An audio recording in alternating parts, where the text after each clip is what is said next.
is. Final word. The final word. The final word. Man.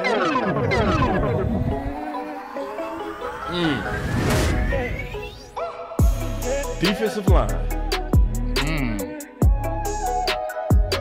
Yeah. Defensive line. All kind of little choices now. You got Big Hank back. Got Big Hank back. I like that. Hank. Big Hank. Smoking it all season. Yacht boys smoking it all season. Brought like five defensive players back and added one. I like it. If you like it, I love it. There it is. I ain't gonna even lie, man. Can I be honest? Be honest. Get it. These Cowboys got me talking cash. Yeah, they do. They got you drinking a lot of Kool-Aid. Hey, but you deserve it though, man. Hey, he put two packets of red in there this time. No, he put 17 packs. Man, I'd have put the oranges in there. Listen, you ain't even serious and he let the oranges in there, lemons. Yeah, he letting it fermentate. He letting it stay overnight, sit outside in the sun. With no drink. Wasn't that all that sangria, baby? Pouring all that sugar in there. Hey. Man. Y'all. Hey. But am I drinking Kool-Aid though, for real? Or am I mean, it's sense, good. It feels good to finally feel this way. That's what I feel. I can say it feels good to finally feel like the Cowboys are. I feel like they were trying to do things, but they said, you know what, we got the opportunity. Let's go ahead and make some moves. That's what I like. Yes, that's the part. That's it right there. See, because I was thinking this. I was getting some groceries today, man. I was getting some raisins, man. You know, talking too much about my business. Let me chill. So get some fiber. Yeah, you know, you gotta sometimes, you know what I'm saying, take care of the old man, the temple, you feel me? But hey, but for real, I was getting some raisins at the grocery store, and I was just like, this don't seem like the Dallas Cowboys that we like to build for the future and take care of now. This feel like now. Right. The final to big about point. Damn time. Right. Yeah, it feels now. So you know what I want to say right now, before we get started, before we really roll this thing out. I think a mistake would be to also go into the draft not thinking that. So don't go into the draft thinking about future. Think about if you're trying to contend for next year. Think about next year. The final word. So I agree. Yeah. I agree. There's a way to do both. I agree. See, but I don't want to do both. And see, let me tell you what I mean by that, DMV. It's gonna sacrifice the future if you really thinking now. You know what I'm saying? Because if we thinking future, defensive end makes sense. Because after next year, defensive end gonna be depleted with a lot of contracts expired. The final word. But if you thinking now, if you thinking now, tackle makes sense and guard makes sense because you need to repair that line and get that committee, running back by committee, something to have in front of it.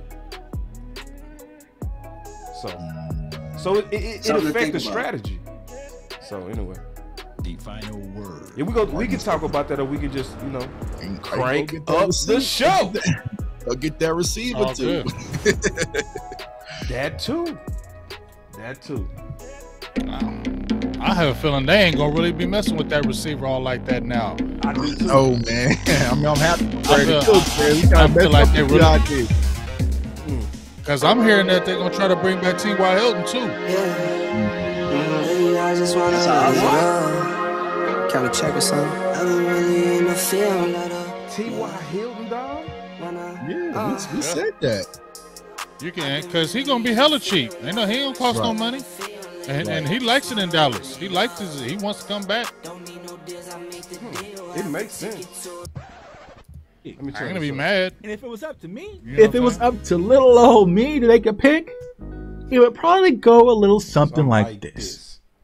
And with the 17th pick of the 2020 Dallas Cowboys NFL Draft, the Dallas Cowboys select. Things about CD, man. I would have went crazy in Vegas. Oh, you would draft the CD while I was in Vegas, bro.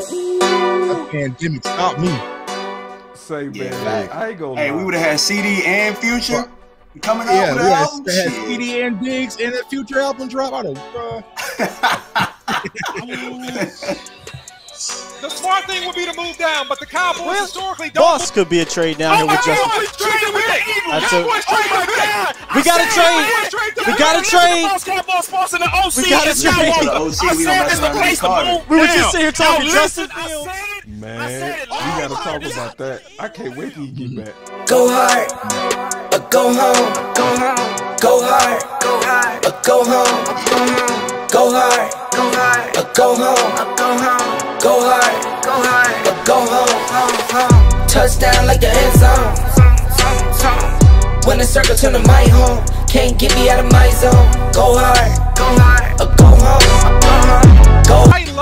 I love Parsons as a rush defensive end, right? If you draft him and you put him on the this end, the same stuff he's saying about Andre Carter. Let him rush the quarterback, get upfield, create damage to the other opposing offense. We got the pick. He right, we though. got the pick. Yeah, this gotta be Parsons. Like, Parsons the best player available. See, this one thing about they was mad at me about them tweets the other day, bro. He was going at you.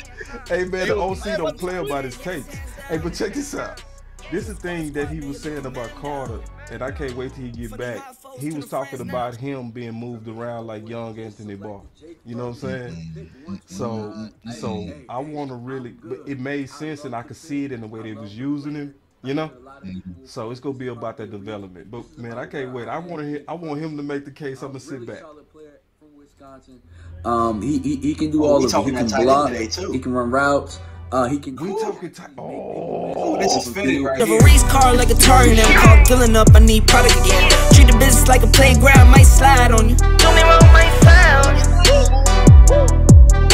Do a backflip, cause I'm mad rich. I'm the definition of what that is.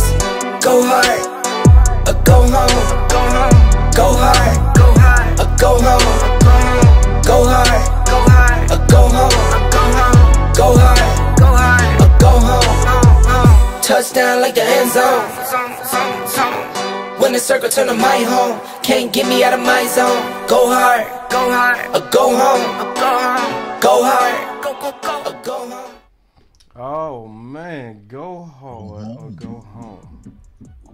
So you said we talking tight end, DMV. So this is the thing. I was listening to DMV, and y'all know I've been a terrorist against tight end, right? I'm gonna play this clip because DMV, he really raised a good point. I want us to kind of talk about it if y'all don't mind, just real quick. Check this out. What they feel about the tight end room, because Dalton Schultz got away for $6 million and $2 million in incentives. Yeah, I think they feel like the tight end room isn't as important as everybody else is trying to make it seem. I think everybody else is just throwing stuff out there because they think that Dalton Schultz is bigger than what he really was. But in my opinion, he was holding up snaps because when he was out, we didn't miss a beat. Matter of fact, both of those guys, Hendershot and Ferg, held us down, and we still were winning games. And they were blocking. They actually, I think that the Cowboys told you. And see, you know he was serious when he started his off shaking his head. Look. You know he was, you knew it should have been deep. When he started off like that, I said, wait. Look. Hey, and then he did this. But when the dude do this, boy, you know, he finna go. Hold on, let me look at it one more time. Cowboys told you. Hold on, look. Hey, I had to get my breath together, bro. All right, man. So now that was a super good point, DMV. Like, and you raised it from the standpoint of the way that they let him get away for so cheap really showed a reflection of their thoughts of the tight end room. So I want to first start with you and then go around the table on that because that was a good point. Yeah, so the reason that I thought about that was like when we found out he was a Texan for 1 year, I'm like, all right, cool. So when the contract negotiations or like when the deal broke, it's just like, that's it.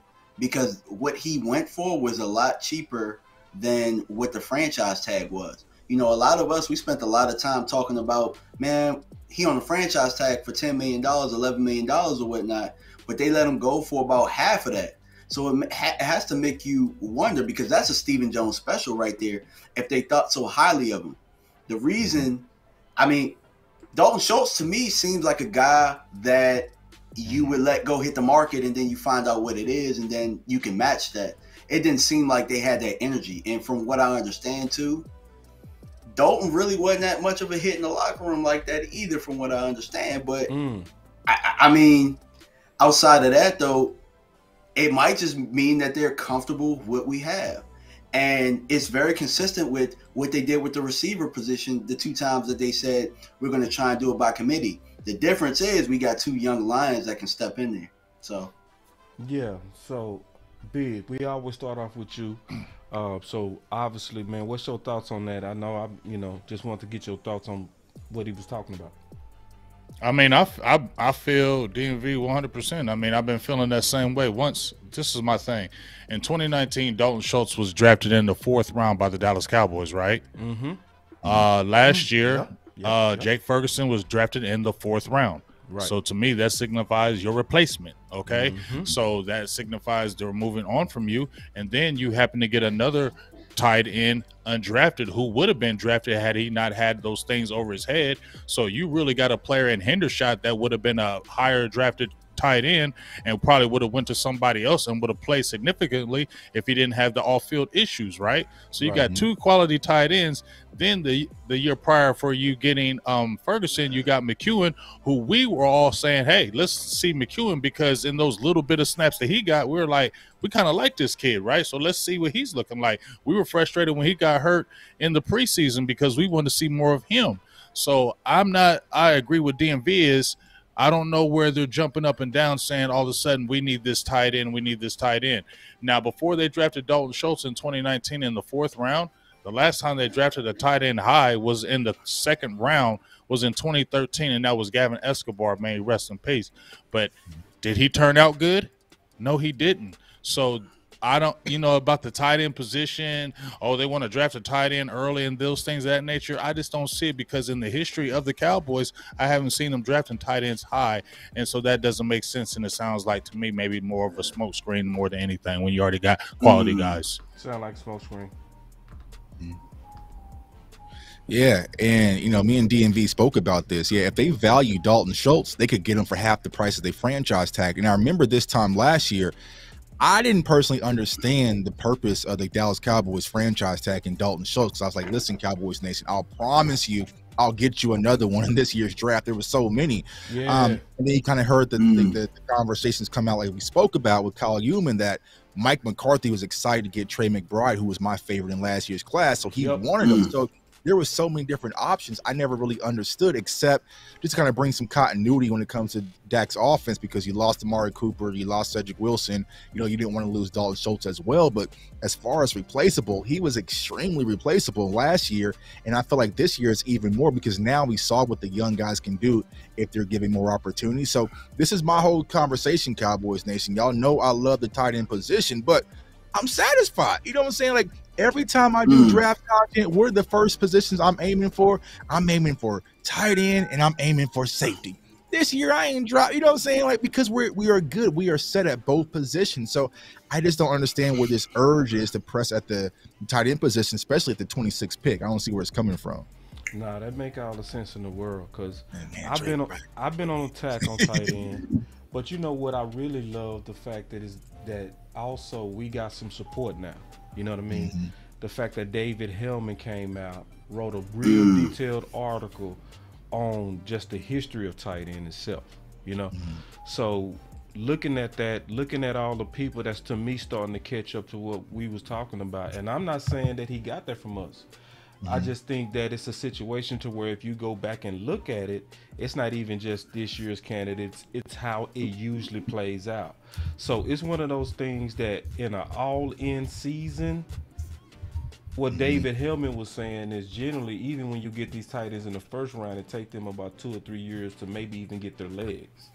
So we need somebody that's going to have a major impact. So I just don't see it. But DMV, now, you also go ahead. Let's go ahead. I was going to say the only real reason I would push back a little bit with Dalton Kincaid is because you're not viewing him as a tight end, you're viewing him more as a wide receiver. then I would understand it. But anybody else, I still don't see 26 pick being a value drafting a tight end. But like if you view Dalton Kincaid as kind of your taller wide receiver, that's really what he really is, then maybe I can understand it from that standpoint. But just with this year's class going that early at 26, there's tons of different prospects you can get in later rounds if you need to fill that tight end room up. And I feel you on that. The only pushback that I'll push to your pushback is usually, even if you have them as an offline tight end, I don't just think the matchups is what it used to be. See, back when the linebackers was more bulky, then Whit and them used to be able to take advantage of that. Now they starting to come out with more, in my opinion, big nickels, and they're countering with the right type of linebackers, more athletic linebackers. And I don't think they getting off like they used to. And teams are doing stuff like matching up coverage guys against them too. So like, what do we do when we play tight ends that we fear? We go take Kurtz and we say erase him. You know what I'm saying? And that can be even Cox this year if his knee is okay. You know what I mean? So we built for linebacker and safety to counter them type teams. And I think a lot of teams are building against tight ends. That's why I think the trend is going down and not up. You know what I mean? I think we've adapted. And I agree. I'll say that the one thing with Kincaid, though, they played him at the X wide receiver slot too at Utah. So, you know, he played a lot. He was pretty much just a tall wide receiver, you know, for the most part. So I like his hands. I like I mean, he has it, but like the one thing I keep trying to explain to a lot of Cowboys fans about Dalton Kincaid, he's going to be 24 years old, y'all. Like, he's an older prospect. Like, that's the thing. That's he's an older prospect at 26. It's just too rich for my blood. Like, phenomenal talent, but it's just you can sit and wait. You can sit and wait because there's not a lot of separation. There's a lot of tight ends we'll talk about here in a second that you can get day 2 or possibly even day 3 that can step in and still have some type of impact. But you don't need a tight end to come and have instant impact and, you know, and have this huge upside, because like we said, we got Ferd, we got Hendershot, and you also got Sean McKeon. I'm perfectly fine with the tight end room. So, and then I've been looking at your Georgia tight end. He growing on me, Tuck. He growing on me. Who? Bowers? Yeah, he growing on me. Oh, okay, yeah, that's next year. I thought you were talking about Washington. But I'm just letting you know, bro. I've been watching film. I've been like, he growing on me a little bit. Well, this will be a whole different. Just a little bit though. Next year we'll be back to regular schedule. We gonna fight this one though. We might fight this one. But you know what I was seeing in him? He a football player. Like he a different type of tight end. He not like he different. Like you can. He don't got a position, bro. You can put him in space. He don't got a position. I can see it, Tuck. I was over here like, here go Tuck with it. Then I kept watching. I was like, ooh. Hey, I'm just chilling. I'm chilling this year, but next year we back.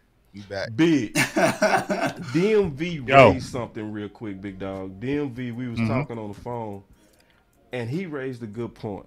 I didn't even think of this at all. He was like, hey, bro, what if with Atlanta basically trying to rebuild and get value, what if we traded 26, I know Tucker like this, and y'all get ready, for Kyle Pitts? Oh, hell yeah. You would do it. You would do it. Oh, hell yeah. I would do that. Talk to me. The reason why I would tell you that is because that's a different situation. You're already getting somebody who's been in the NFL, who's played in the NFL, and showed you he can play. He's had a 1,000-yard season already. You've seen the talent from him. You're not going to tell me if you traded your first-round pick of 26 and you brought in a Kyle Pitts, he doesn't immediately help your room, because now you're flexing him with a Ferguson. You're still moving around. You still have Hendershot in the fold. Yeah, now you can get really tricky or how you really want to use that offense. It just opens the doors to kind of build the horizon of how you want to run that offense, because now you can run multiple things and multiple sets with different guys, interchangeable pieces. Yeah, I'm definitely, if they said that Cowboys trade their 26th pick for Kyle Pitts, I'm gonna be like, let's do this damn thing. I cry. Easy. You know, I gotta go to Tuck, bro. Because I would cry. When y'all remember that clip I always post on Twitter, man, when Dak was watching Kyle Pitts and he looked over his shoulder and said, "Kyle Pitts, I saw that. number 8." He's just hold on. Say it one more time, Tuck. I gotta show your face. You demonstrated. Do it one more Kyle time. Pitts, number 8. He's just You know what I'm saying? And Dalton, that's what I said. Dalton Schultz was out of Dallas at that point, man, because Dak was over there looking at Pitts like, I ain't never had me none of that before. That's how he was. Like, you know what I'm saying? So, man, you can give up that 26 Kyle Pitts, bro. This offense is gonna be godly, man. I would love for it to happen. Hey, I got 2 young corners I can toss in the bag. Let me know, Atlanta, what y'all need, man. I toss a little extra in the bag, you know what I'm saying, to make it sweet. Y'all be surprised with that? Yeah, man. I'm a little extra in there for it, because a little boss man in there. You know what I'm saying? So, yeah.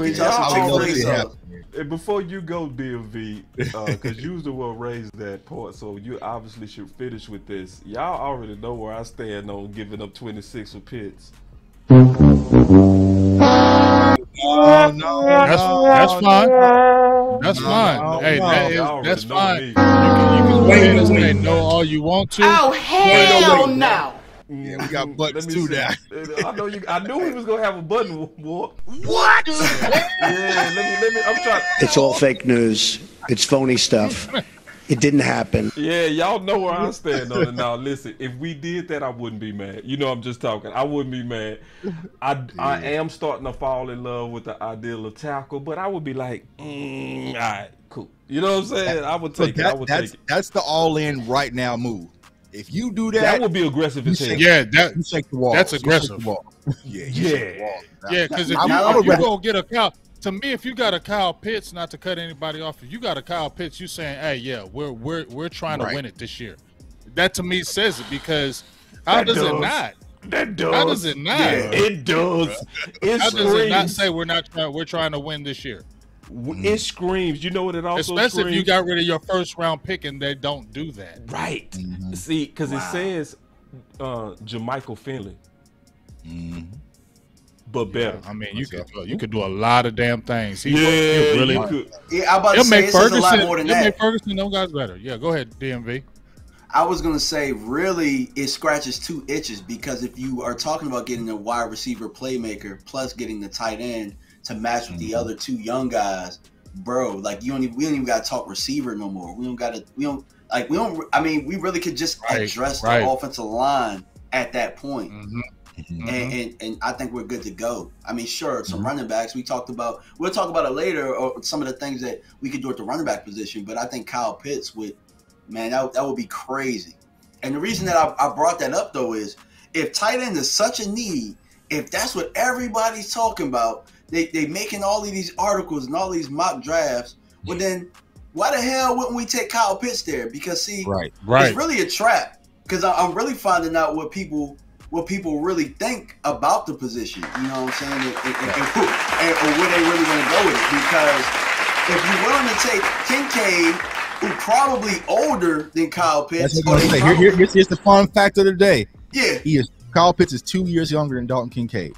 Yeah, so if y'all willing to take Dalton Kincaid, who it'll be a first-round pick, and that would be a 5th-year option, you willing to wait till he's 31 years old before maybe sign him to a second contract where you got Kyle Pitts, who's already under a rookie contract? I mean, bro, it's a no-brainer. But hey, and he's unproven. And he's unproven. DMV. You bringing in a Kincaid who's unproven.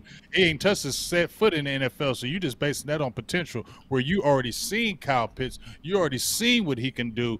But that's a no-brainer at the 26th. If you're talking about tight, like you said, it makes sense, everything you just said. If you're really talking about tight end that bad, why in the hell wouldn't you go with a proven commodity instead of an unproven older guy? And that don't make no damn sense.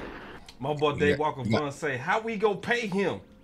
It don't matter. We'll worry about it later, man. We'll figure it out later. He on the rookie deal. I ain't worried he on about the rookie deal. We got money. We got money. I ain't got to pay him. Hey, DMV, and you got the 5th-year option. You still got, so you got the option year too. So you can flex. I ain't got to pay him. You got 3 years. You got 3 years with him. You got 3 years, bro. And we got 3 money. years. 3 years. Nothing. Yeah, trust the process, y'all. Hey, trust the process. I'm about to go get the Pitts shirts out the dresser, man. We about to. Hey man, when DMV said that, I said, "Oh, let's start the movement, dog. Go get Pitts, bro. Go get Pitts. I know Tuck go be like, start the tweets. DMV start the tweets. You know they listen to Twitter. They're listening to Twitter, DMV. You're talking about the success rate of tight ends, man. My guy stepped in, got him a cool little 1,000 yards his first year without a quarterback Pro Bowl. You know what I'm saying? He stepped in and did all that. So, he's proven. And here's the crazy part. He is not getting used like he should be getting used in Atlanta. They have no plans for him at all. Right. I'm sitting back watching if you're a fantasy football player, like, what? Like, bro, like, you know what I'm saying? They just not even looking his way, and he still got 1,000 before the injury. So it's like, you know what? If you can go ahead and say, let me take that problem off y'all in Atlanta. We got it. And Atlanta will love that first rounder. You know what I'm saying? Like you said, Tuck, throw in Kevin Joseph with that too. You know what I'm saying? And 26. Go ahead and take him too. Take that 26 pick and let's make it happen. Start tweeting the hell out of this, y'all. Let's stop playing around. Y'all like veteran DBs. Y'all go ahead and take Jordan Lewis. Let's tweet the hell out of this and let us get it going. And this the deal. This is a better idea. This is just a better idea. Like, so this is the whole point that DMV raised when he brought this to me. He was like, bruh, if I'm going tight end at 26, trade for Kyle Pitts. Get on the phone and try to make that call. Now, y'all know how I've been shooting down tight end. I don't think nobody has been as violent. I'm completely violent. I want the smoke. I want it. Bring smoke to me. I want it. And I was like, DMV.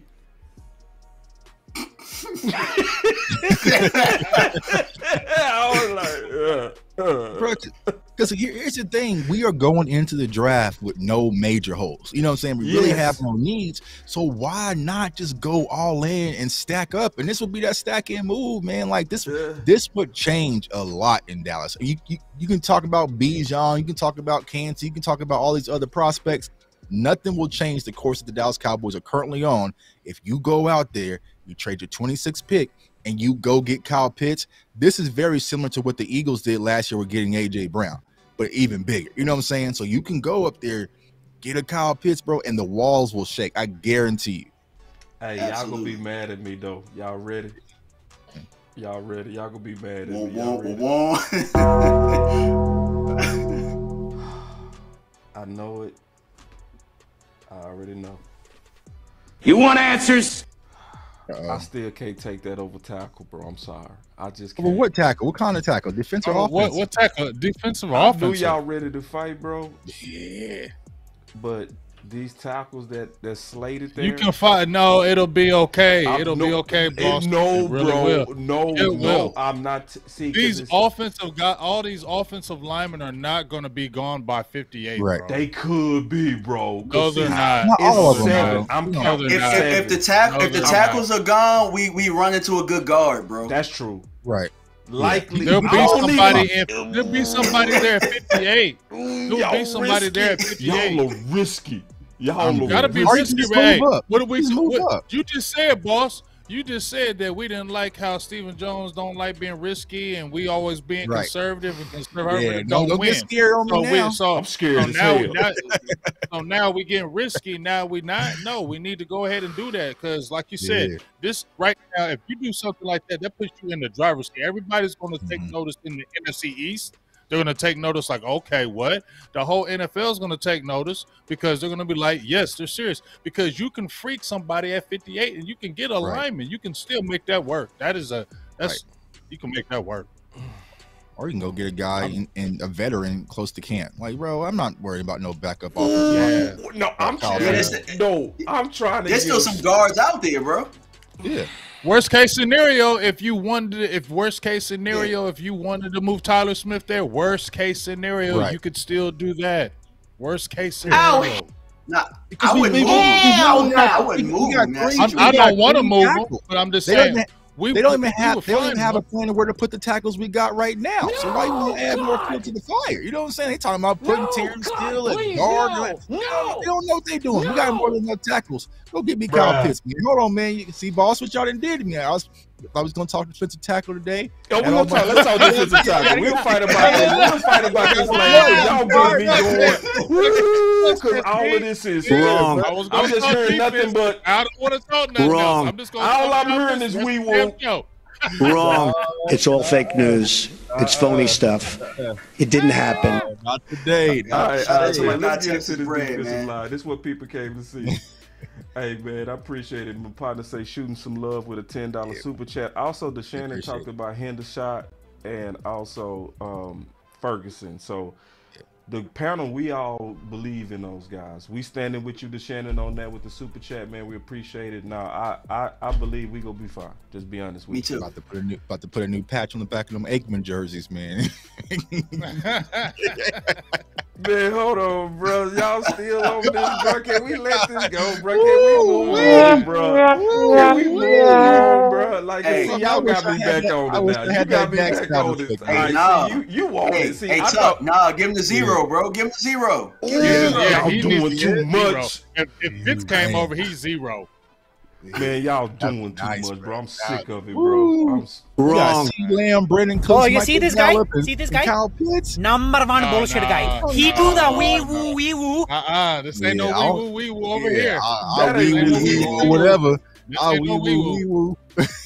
See, that's the good wee woo. All the my way boy to Jay Vegas. Mitch asks. This is a good question. We gonna come back to this though. My boy Jay Mitch asks, will it cost the first? See, that's what DMV was saying. They in a rebuild mode. They trying to get a bunch of picks more than they trying to be a contender. It probably would cost the first, especially what he's already done in that short period of time, and he's young. Yeah, right. I wouldn't. If I was, I would not let him go. I would not let him go no less than a first, no matter what. Because his name's so good. Like everybody still loves him. He's young. He's young, so people still believe in him. I think right now it could cost you a first. But Jay Mitch, I'm with you, man. I'm smelling a little bit of. No, yeah, right. No, he ain't. No, he ain't. I know he ain't. No, he ain't. No, he ain't. No, he ain't. See, no, he ain't. If it was any other year and them tackles wasn't sitting there, I would be all the way with y'all. I don't believe you. You got the wee woo. Number one bullshitter. Wee woo, wee woo. Big one lie when he say he gonna make his own horses. He was telling the truth. This is wee woo, wee woo. Number one bullshitter. Hey, I thought that was a sound though. I thought that was that was big. No, that was big. Now check this out. So now people came here for the defensive tackle.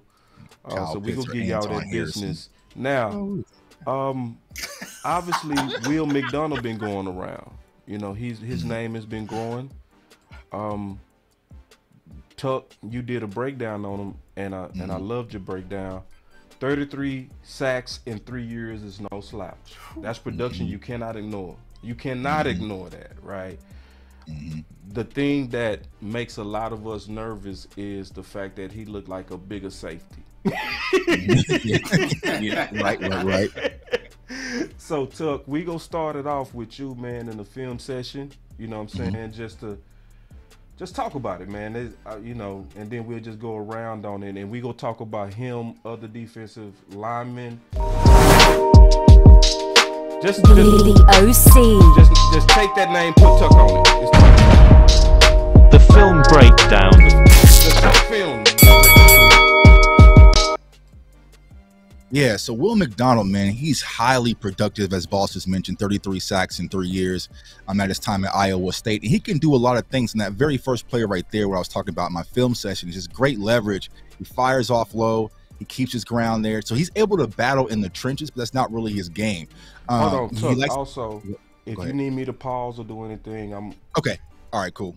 I didn't know if you could control it. All right, cool. We can keep playing, though. We can keep playing.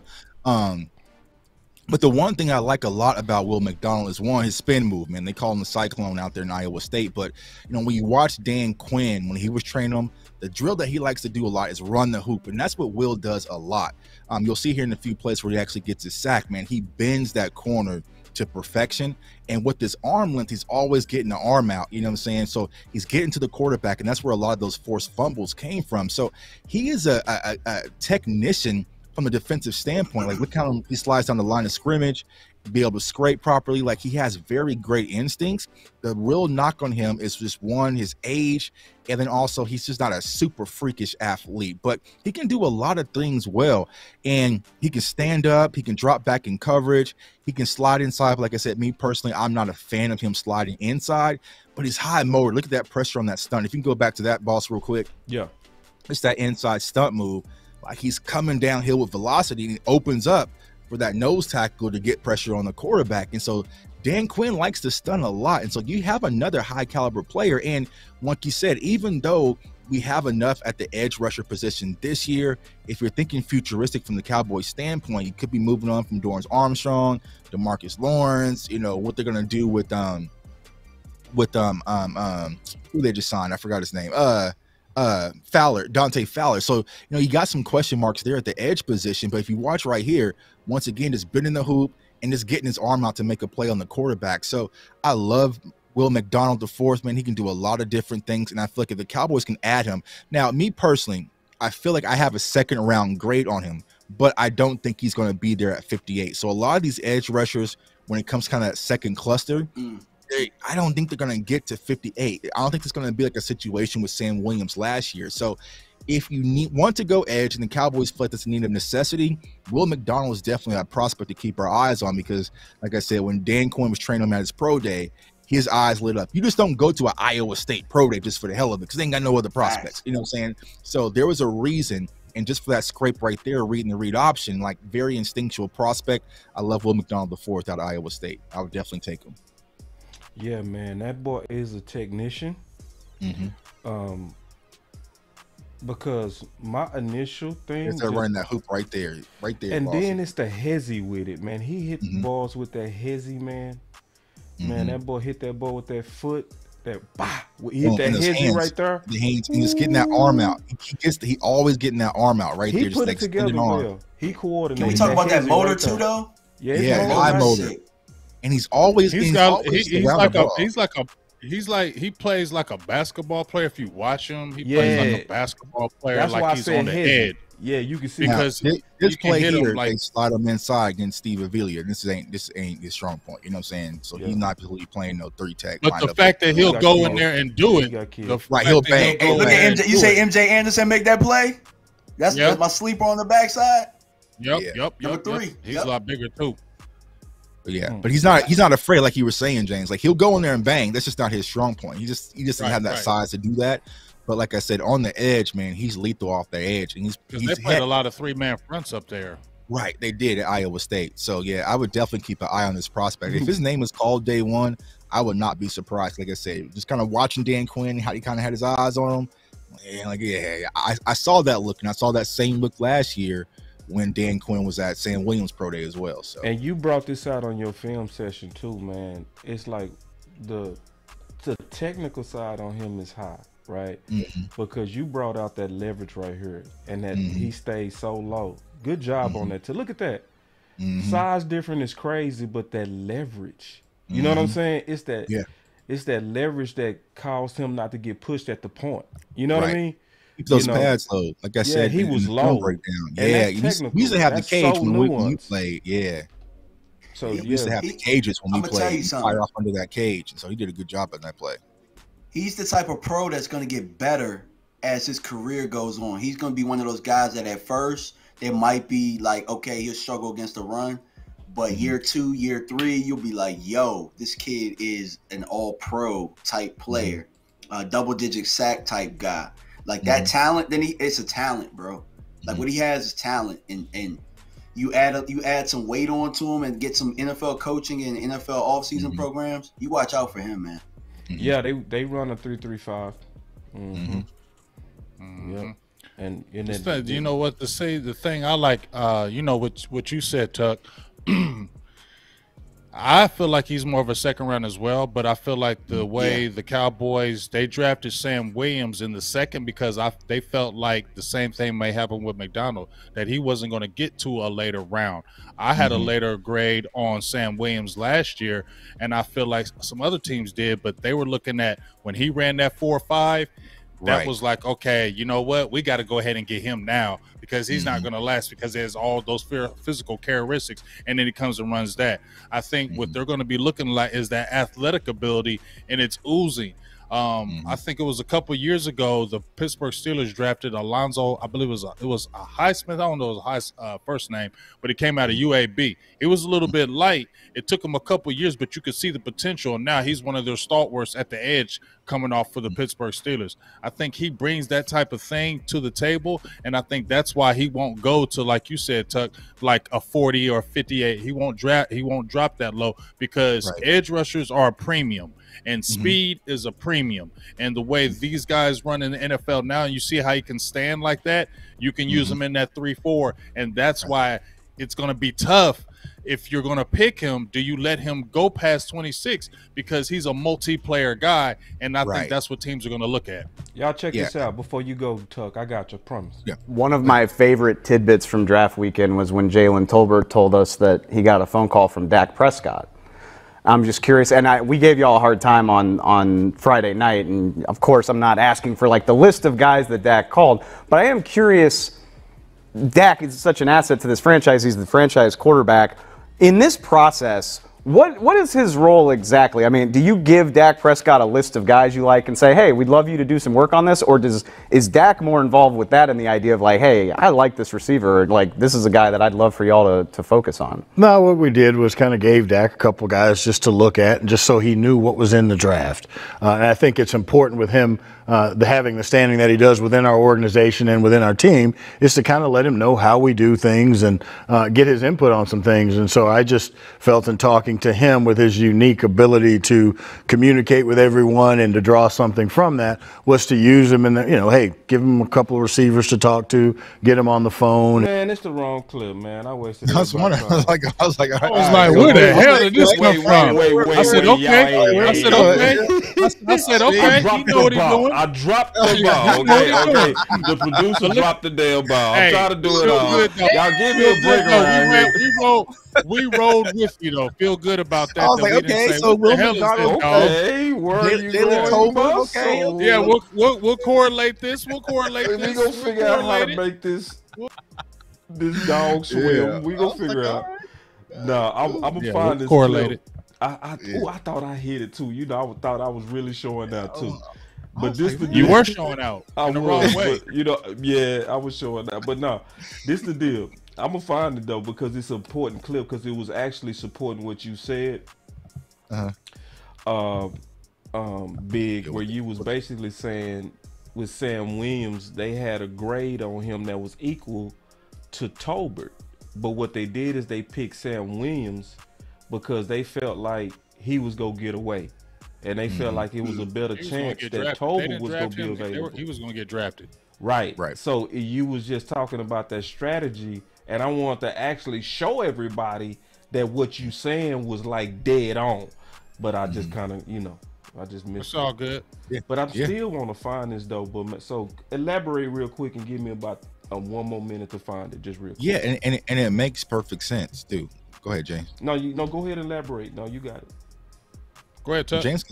Let's say, it makes perfect sense, right? Because sometimes you might have the same type of grade on a prospect, but will they get to you just because of position value or how deep that position is according to that draft? So, a lot of people got to understand, like Sam Williams, more than likely, he probably have been an earlier pick, but he had some off the field red flags as well. So that process is why he slid a little bit. So yeah, I definitely understand why Dan Quinn was like, you know what? Because remember, like we said a second ago, Trey McBride was the pick that they really wanted at that, 54 last year, in the second round pick, but he went the pick right before to Arizona, so they had Sam Williams up next. And so, it's just all about how the draft board slides a little bit and falls. But you got to be patient sometimes. But I feel like we're in a good situation, Cowboys Nation, where we can sit back and let Will McClay actually cook because there's a lot of talented prospects.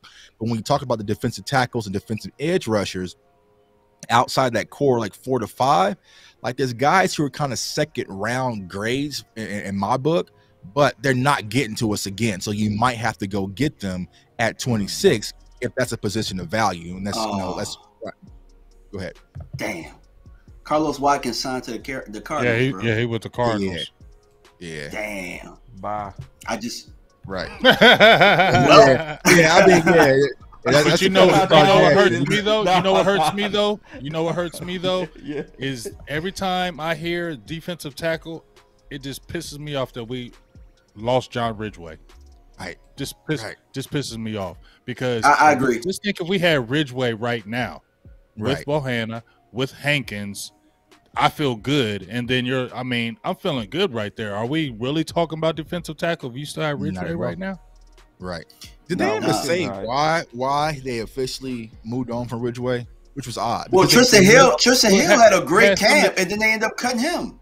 Right. I thought they said that they had to keep Dak like on the roster, because his injury, so they had to release somebody, and they thought he could clear waivers, and he did. And they were stupid as hell to think he was going to clear waivers. Yeah. He was a fifth round pick last year, wasn't he? Yeah, but you saw that damn potential, and then the damn Washington damn commander sitting right there, always watching all our defensive players, watching, always want to scoop. Right. Yeah, teams are always going to take trench work. You know what I'm saying? Because we got lucky with Malik Davis. You know what I'm saying? So it's like, man, Cowboys were stupid. And Ridgeway dropping to the 5th, I thought that was some good, man. Right. Yeah, I don't know what you got to steal, and you set it out there for free. You know what I'm saying? He should have dropped Kelvin. Right. Hey, but real quick, back on Will McDonald real quick. What? Yeah. What button you just hit? I hit this one. Oh. No, you did. How the hell we start hitting them buttons for? At 26. I don't want to do it at 26. Yeah, I'm saying the only reason I would consider at 26 because I just don't think he's probably going to be gone. Yeah, he's not going to be gone. If Dan the man wants him and stands on the table, he went down to Iowa State and he was enamored by him, then I'm all for it, bro. That's how I feel about it. I feel you though. I ain't mad. Yeah, that means they saw something. They saw something they could use. Dan. Yeah, have a seat. No, Dan. Bro. Dan came back, bro. Dan got Dan. You know the only way I would say that is because the only way I would feel with you, boss, is because of Sam Williams last year was drafted in the 2nd and he didn't get a lot of time. Right. So if you drafted a defensive end in the 1st, you're right. What would he would have to play a lot because Sam Williams had a lot of talent. Right. He was not getting a lot of time at all, and he was a 2nd-round pick. Right. And that's what I'm talking about right there. That's it. Because that's why I said it's going to be choices that I feel like we got to make on an all-in year. You see what I'm saying? Right. That's a futures pick. You know what I mean? It's a good pick, but it's a futures pick. Like in an all-in year, because that's why I said in the beginning. So is tackle, though. No, now tackle is a now pick, in my opinion. How's it a now pick? Because we trying to get a starter right now. We draft a tackle. Where's he gonna play? Left, right now. And they not moving Tyler Smith to left guard. They call him a left side player last year. They wasn't just calling him a tackle. They was calling him a left side player. I don't think he's gonna play guard, man. I want him to play guard. I also don't think they sold on him playing guard. They want him to play tackle for some reason. Well, if depends on how it falls, all the training camp he played guard. You know what I'm saying? Right, I agree. Yeah, I agree. I agree. So y'all don't like him? Y'all like him at guard better than tackle? Me, I do. You do? I think I like him at upside. I like him at guard better too. I like him better. What about you, boss? You like him at guard too? It's hard, but yeah, you know what I'm saying. It's hard because he cold at both. He's Slater-ish. You know what I mean? Like where Slater could play both if you need it. He one of them. But I think he got that raw strength. Like his natural home is a guard, bro. You can just plug him in there. You want to know something crazy about Dallas and how they draft or how they find? Like, it's been a lot easier for us to find left tackles than it has been for us to find left guards. That's crazy, and you right. That is crazy, and you right. And see, and it's also in my opinion that this particular draft. In what draft do you have 7 tackles that are potential starters at the bottom? You know what I'm saying? The bottom of the first. It's we're in a rare place, and it's like Because put it like this, most people, they would say maybe it's 2 first-round guards. Would anybody agree with that? I don't think there's a first-round guard. I don't have a first-round guard personally. You don't have those. Yeah. You don't have a. Unless you count Skoronski. Unless you count Peter as a guard. Okay, so let's just let's say then no, then that's one maybe, right, or none. Right. Okay, so if we saying none, I'm gonna say at least 2 could be in the conversation. Bottom of the first, right? That's just me. Just pure guard. Guard or a tackle. Pure guard. But I was making a point. Okay. If it's only 2 guards, but we got about 7 tackles, likely what's gonna be right there at 26 with those numbers. I mean, you got Johnson, Harrison, Wright, Jones, Bergeron. I got it right here. But I would rather get a real left tackle though, like getting DeJuan Jones. A real left tackle. So you really I don't think DeJuan Jones is a left tackle. So it's not tackle. It's purely left tackle, which y'all focus. For me, it's left tackle. For me, it's left tackle too, and I agree. So y'all focusing on left tackle. Yeah, for the most part. So can we go through this just a little bit? Paris, left tackle, right? Yeah. All right. So then we'll say Peter, left tackle. He played left guard. Left guard. Or guard. He played both. So we got 2 left so far. Right. So then Antoine, left tackle. Left. That's 3. Darnell Wright, left tackle. No, right. He right. He's a right tackle. Then Broderick Jones, left tackle and guard. Yeah, left. Right. Left guard. Then DeJuan Jones, right tackle. But anywhere in the country, he would have been a left tackle. We know that. The only reason he was right tackle because Paris was the left tackle. Right. Anywhere else in the country, he's the starting left tackle, and we all know that. And if it's anybody that I would have the raw traits to trust to make the transition, it's a dude 6'8", 365, 374 with power forward feet. You know what I mean? And that was the steal of the Senior Bowl, right? He put on a show. Cowboys would do that, y'all. I just don't think the Cowboys would do that. They would draft a left tackle because they're clogged up at that position right now because they believe in Tyler. They still haven't figured out what to do with Tyron. We know they're going to be hard-headed when it comes to Matt. Well, let's go. Like, I just don't think that they're going to go another left tackle. If they're going to go offensive line, I feel like they're going to go a guy with left guard that maybe gives you some position flex. I just don't. And that person, and I so agree. Do you think they're going to do that? The Avila kid? To me, Avila's more guard / center. You have Cody Mach. It's Broderick he Jones. Plays guard and tackle as well, but it's just like. But we're talking about, you know how the Cowboys do though, Tuck. When they bring you in, I look at them visits. Because when the Cowboys start bringing in the visits and start really talking to you, that means they're going to draft you. They like him. Broderick Jones? No, Steve Avila. Steve Avila. Oh, yeah. They like him. Yeah. He's and had serious TMZ thing and everything. Yeah, Steve Avila. Yeah. And he's going to be available to them. Yeah, he gonna be available. He is. He's going to be a guy that they think like we had a first round grade on him, but we got him in the second round. Yep, so we're happy. I can see that. Right. And to be honest, I'm gonna be honest with everybody. And he's a Texas boy. I would actually accept that this year, even though I don't think he will be BPA. I think we got to be very serious about trying to protect that, like very serious, like in terms of because I was thinking that's about what McCarthy's been saying. Right. So McCarthy's been saying that, and this is what I've been thinking today, and I'm just being all the way honest. Tyler Smith gave up the most sacks. The problem with getting a tackle, the problem with my ideal is you reset the clock in terms of rookie. You put another rookie to protect that. Versus if you let Tyler Smith stay, he take likely that second year jump, and you more so saying we go take a risk with a new guard that we drafted. You know what I'm saying? Versus I want to actually move Tyler inside, strengthen that middle, especially getting ready to play San Fran against Hargraves, right? Just to seeing us on that rematch.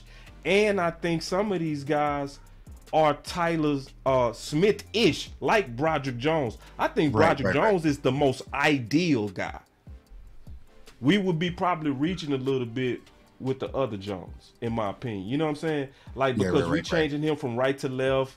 Yeah, it's I creative. agree. It's creative, but it's risky. Where it would be like a fish in water would be Broderick. The one Jones, that's a little bit risky, but his freakishness is why I would take that risk. And also, too, you got to really trust Duke Manyweather in the things that he says and working with. Because Duke says he's a left guard. Duke says he's a guard, bro. And Duke has been defending his guy. He's saying Tyler is a guard. See? He's saying Tyler Smith is a guard. He said that a while ago. Tackles. Then get these tackles, and then you know what? If we get one of these tackles, we basically set up Dak for the next 10 years.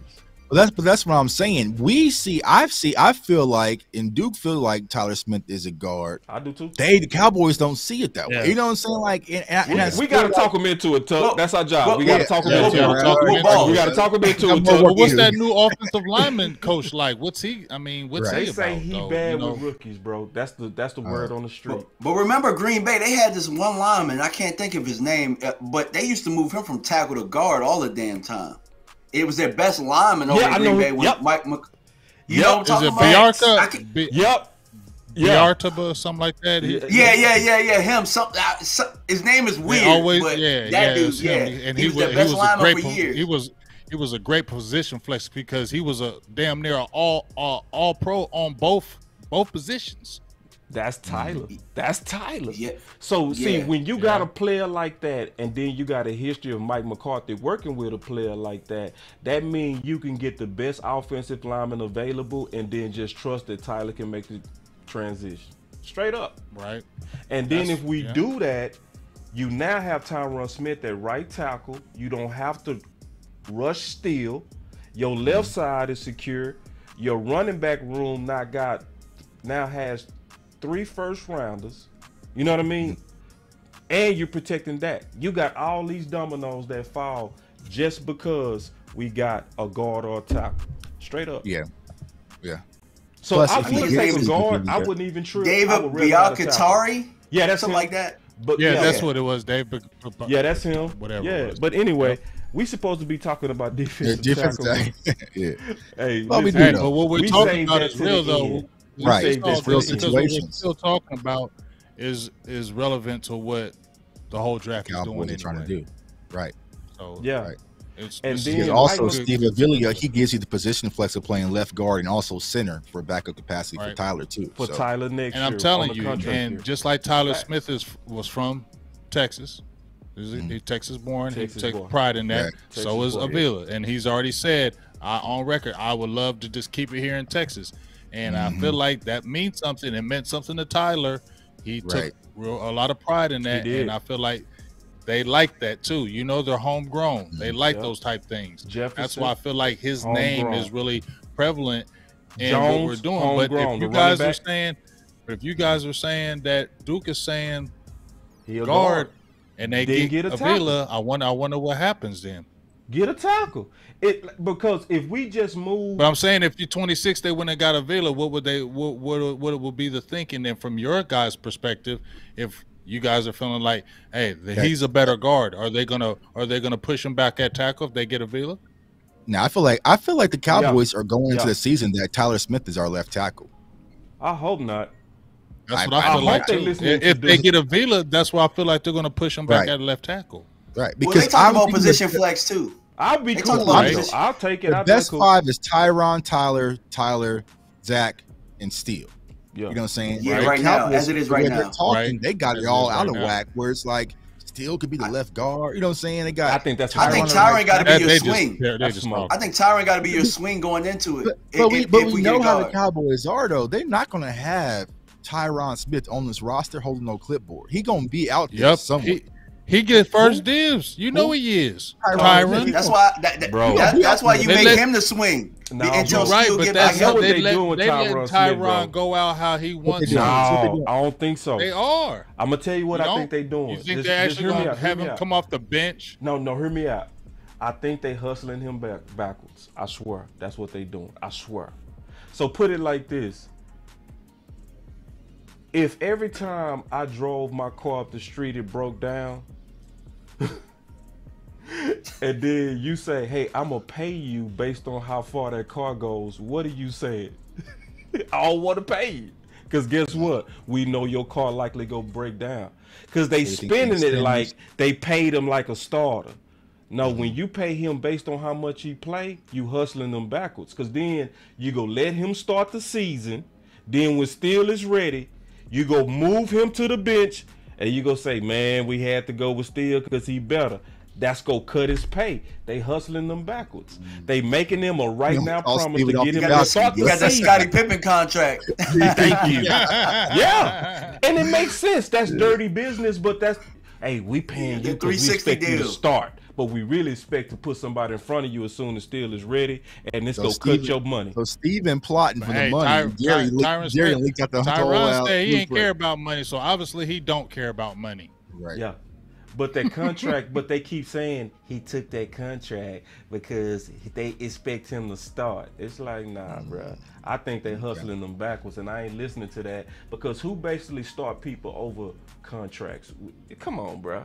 Like people do that, but not at this stage where he look like he going downhill and you got to rise and steal. You don't do that. They did Lyle over Steele. Remember that whole conversation?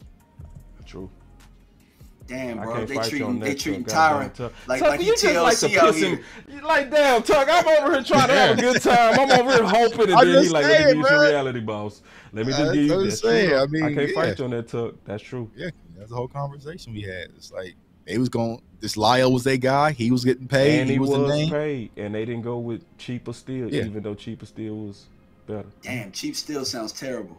Yeah, but who was out there hitting that table? Because somebody had to be saying Lyle ain't the guy because eventually they put him on the bench. So somebody had to be out there he got his spot back. He got his spot back. Remember, because Lyle started in that playoff game. He did get his spot back. Sure did. He got his spot back when he came back from that little suspension. They put him right back in the spot over Terrence Steele. Let me pivot something and ask y'all a question because Lyle got his spot back. Schultz got his spot back. And then you hear McCarthy says things about guys in the locker room. And then they got rid of those guys later on. How much of that do y'all think is Kellen? And this is McCarthy, you know what I'm saying, making this his team. I think the offense wasn't picking up nobody though. They wasn't picking up nobody. We was going with what we had. Steven and Jerry. If I'm paying for something, I want my toy out there on the field. Yep. You know what I'm saying? And I call that reverse cheap, Tuck. You know what I mean? That's reverse cheap. You know how sometimes we pay for something because we pay for it, we use it when we know we should just go and let the shit go. See, that's big. We did the same thing with G. Yep. It's reverse cheap because I paid for it, I'm gonna keep using it. Right. Instead of saying, you know what, this other thing cheaper but it's working better, let me go with that. You know, you right. Yeah. See, you got me worried on that, Tuck. Like I was starting to sleep better until you said that, bro. My bad. Go ahead. Hey, but hey, go ahead and get Pitts, man. We ain't gotta worry about no tackle, man. We ain't gotta worry about hell no, bro. No, bro. Hell no. I ain't getting on these defensive tackles, man. See, we promised people defensive tackle, we gonna give y'all that. All right, but we definitely want to start with the rumors and what was going on and different, and, you know, just kind of go back and forth on the thoughts on this. All right. So then obviously we got some of these defensive tackles. So obviously somebody keep kind of messing up. I'm gonna be first on this one. Y'all ain't gonna even like me.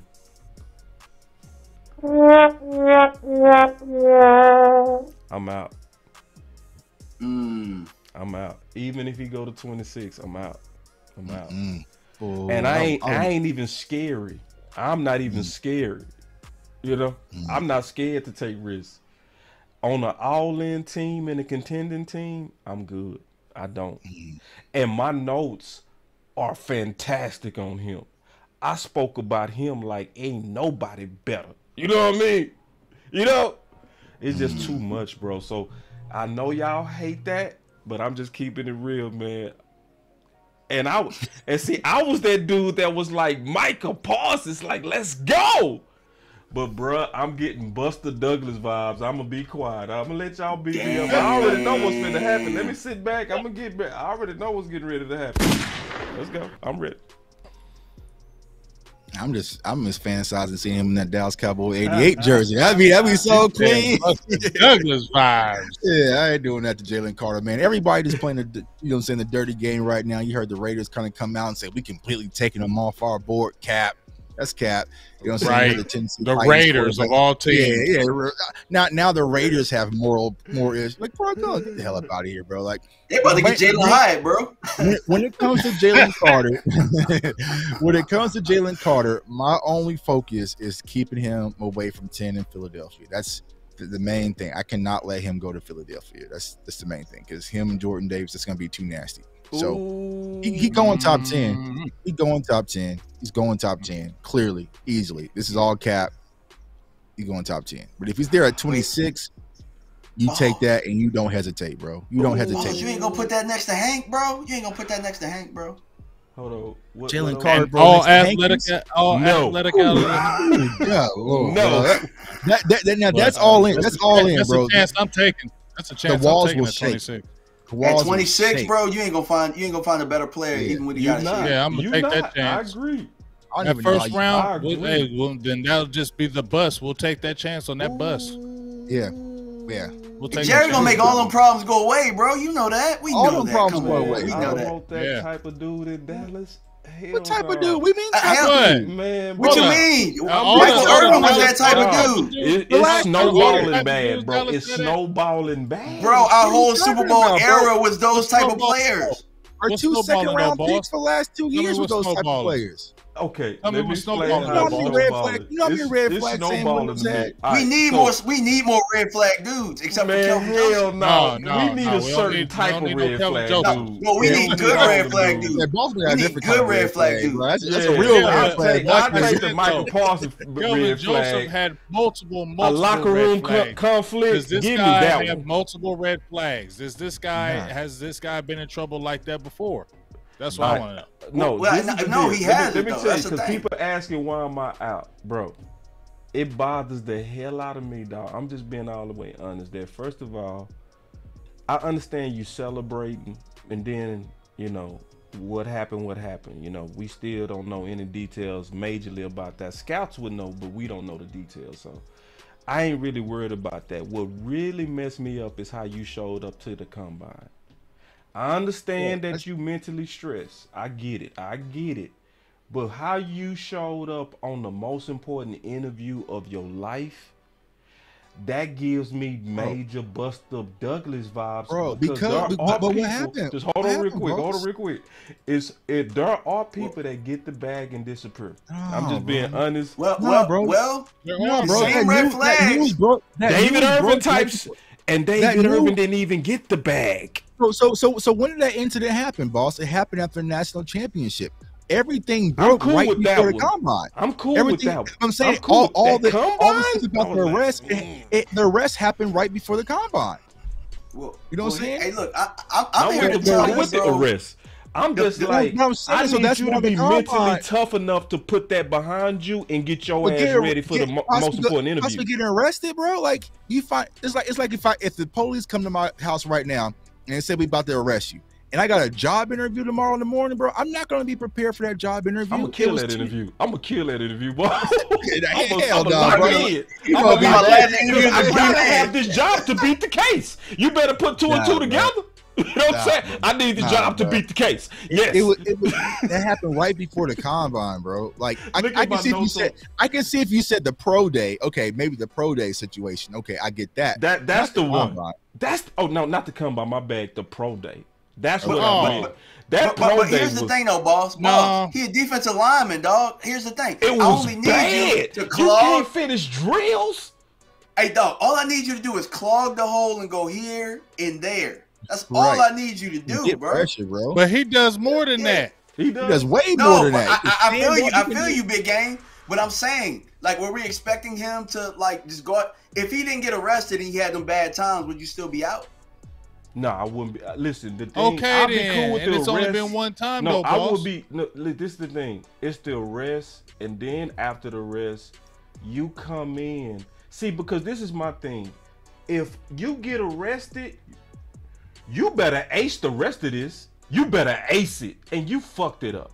Like, but bro, he didn't know. Like, like, you don't okay, know, bro. you got arrested. Life, you but don't know, you know what I'm then saying? I'm go kill that pro day to make people say, okay, you know what? He took it serious. I get what you're saying, boss. He took it serious. I totally understand where you're coming from, but I think it was, like I said, it could be an immaturity thing in that aspect of, you know, maybe he didn't know how to handle it. Maybe he didn't have the right people speaking in his head.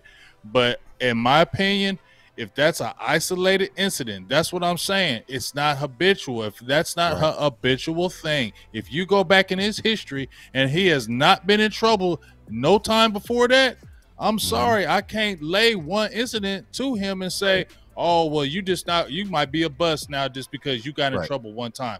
I can't do that. How many dumbass teams? If that's the case, I would agree. But look at it. We got Sam Williams had multiple flags. You have Boss Man, multiple flags. Hendershot, multiple flags. Turpin, multiple flags. Bro, if I'm ignoring any multiple flags with anybody, it's Micah had flags. Micah had all kind of flags. Okay, good case. Micah had real case. flags. I gotta go fight that one. That's a great case you just made. Because when you look at our history of ignoring red flags, Randy Gregory, Lyle Collins, we red flag king. But see, I'm thinking about this on a contending team, bro. I'm like, nah, bro. That talent's too good. We ignored so many. I'm sorry, Tuck. Y'all talk me into it. Y'all talk me into it. I'm looking at you got a coach in Dan Quinn. I trust Dan Quinn. Yeah. I trust that when he sits and talks to you and he gets with you, he's gonna make you, and you get around those other guys. I feel like he has a huge influence. He's not just a coach; he helps you raise you to be a man. And I feel like the guys in that locker room help. So nah, we don't pass on no talent like that, dog. I'll say this on Cam. This the deal, and I appreciate this. I want everybody to see this. Everybody to see this. Boss publicly got talked into something. I swear, because you know I don't drop off if I feel like I'm winning or I'm making sense. But the more and more I listen, especially Tuck, when you broke down a history of taking risk. You know what I'm saying? And then when you add that to what Big said, you know, which is we already have in the locker room that can maybe absorb this type of character. Because he wouldn't be the man coming into Dallas. He gonna be another rookie that's trying to earn his stripes on a D that got a lot of leaders. So and I'll say from this, that standpoint, I feel that. He's the one prospect I would trade up for and go get. I feel if that. he gets past 10, if he's like, that good. See, he's Tuck, that damn good. Look at this was my notes on him. This is what I wrote about him. I said on Jalen, it's a must for the Dallas Cowboys to consider him if he dropped to 26. It could be a chance that it doesn't happen. It's not happening. Yeah, you know what I'm saying? Could this be the year happening. that Dallas actually pick a first-round nose tackle that can be an anchor for the linebackers and strength of the defense for years to come? So these are my notes, you know what I mean, before everything began to drop against him. So in terms of him as a player, I got way more than I said. I ain't write nothing as detailed on a player than him. You know what I'm saying? Yeah. So I got detailed stuff too, but yeah, I feel you. Yeah. And also too, what I'll add to this, who's the highest paid tackle to play? Who just signed the biggest deal for tackles? Laramie Tunsil just signed a big deal as a tackle. Didn't he have a hiccup at the wrong time? How many dumbass teams wished that they stuck with what they were saying about him in the beginning? When it's an isolated incident and you have a really good player and you have a locker room around it. Because one thing we didn't talk about was that we got Dak Prescott, who's the leader of men in that locker room. Whether people want to believe Dak is an elite quarterback or not, people fall in line with Dak in there, and they love playing for that guy and with him. So not just Dak, the leaders in our defensive room. The leaders in our defensive room. You know what I'm saying? You got J-Ron Curse, you got, you know what I'm saying? You got those guys. That defense loves each other. And think about it, and think about this. Since Quinn has been there, I know we had the little hiccup with Kelvin Joseph getting in trouble, but think about it. When Rob Marinelli was there, remember all those guys that were getting in trouble under Rob Marinelli's watch? All the defensive players that were getting in trouble under his watch? I'm just saying, under Dan Quinn, it's just a different feel. It's a different vibe. And like you said, J-Ron Curse, those guys, especially Curse, he takes it serious. These guys don't play. Guys don't come in there and bring their whole effort. He coming on Twitter and saying, "Hey, you better get that shit together. We don't play that over here." And that's the one thing. And that's the one of the differences. We got depth on our team, especially defensively, where it's like you can lose your job and we can move on perfectly fine without you. You know what I'm saying? So if something happens with Kelvin Joseph, we didn't miss no beat. You know what I'm saying? So yeah, I like what we got. Dan Quinn's a good coach, and we got a solid core. Yeah, Jalen Carter would fit right in. It ain't happening. You know what I'm saying? Y'all got me talking about Jalen Carter and Kyle. Hey, you never know. You never know. Crazy things CeeDee Lamb wasn't supposed to happen. Hey, we didn't think Lamar Jackson was going to drop all the way to the That was 17. That was 7. Like, unless there's something with his medicals now, if we can kind of forge some documents. You never know. We might be sitting there. You remember we thought Vita Vea wasn't gonna get close. Y'all remember that? He was 2 spots from us. We thought, what was that linebacker that went to Buffalo? Tremaine Edmonds. We was all like, he gonna be gone, and he was what, 3 spots from us? Derwin James too. Derwin James. Yeah. So you seen tons of the draft is stupid. Like let's hope the free fall happens. Yeah, please, man. Let the free fall happen. I think Miles Murphy could drop. I do want to let everybody know.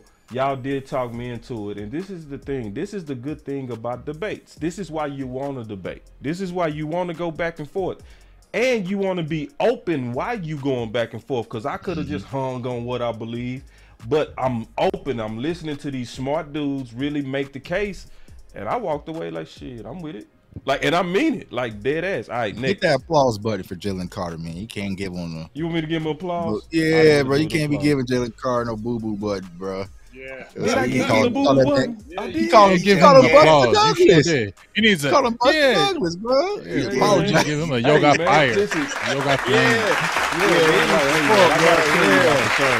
war room discussion, bro. We gotta have these real candid discussions, bro. It ain't peanuts and bubble gum. I gotta say, hey man, what if this dude is Buster Douglas? Greg Hardy. Yeah, you know what I'm saying? Red flags. We brought Josh Brent back on the team. I'm with Sam Williams without doing the same thing. He didn't miss no games. Not one game. Let's see. Man, that pro day, but I'm cool with it though. Hey, listen, if y'all put y'all careers on the line, I'm with you. I'll be the one dude. If he get in trouble, I'll be like, see, I tried. It's a lot of trouble in Dallas too, bro. I just set y'all up to throw y'all under the bus later.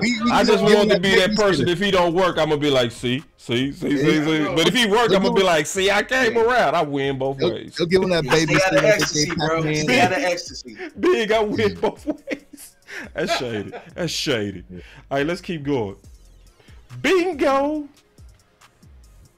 Mozzie. I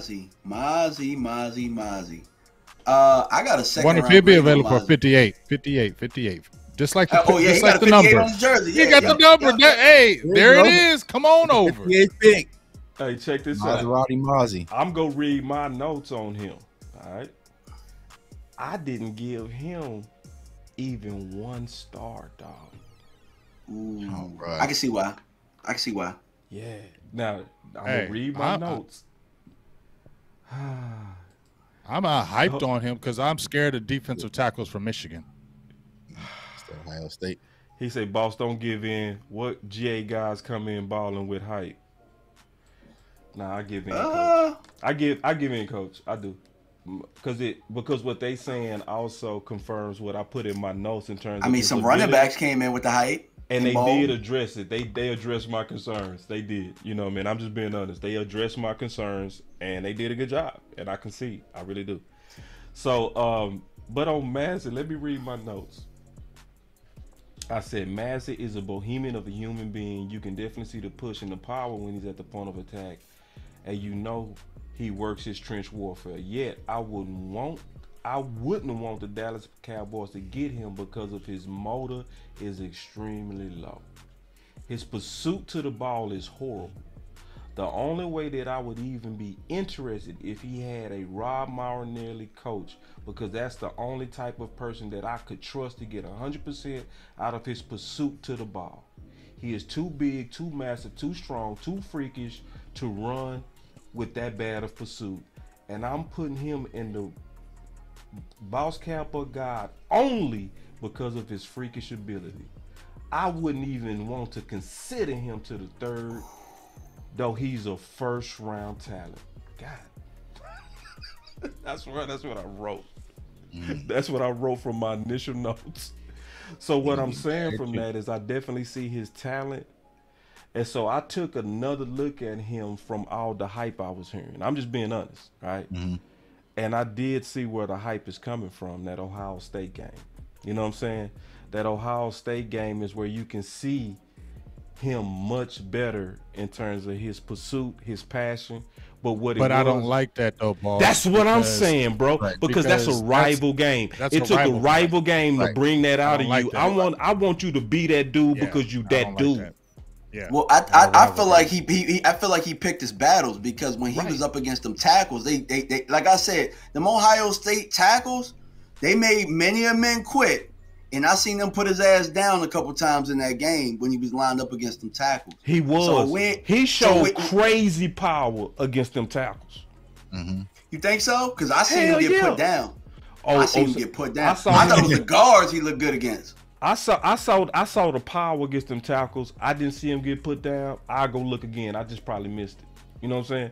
You saying they pancaked him? They got him real good? Man, I want to say Paris put his ass. I want to say Paris put his ass that down. Was Paris, though. But see, here's my thing, fellas. Here's my thing, fellas.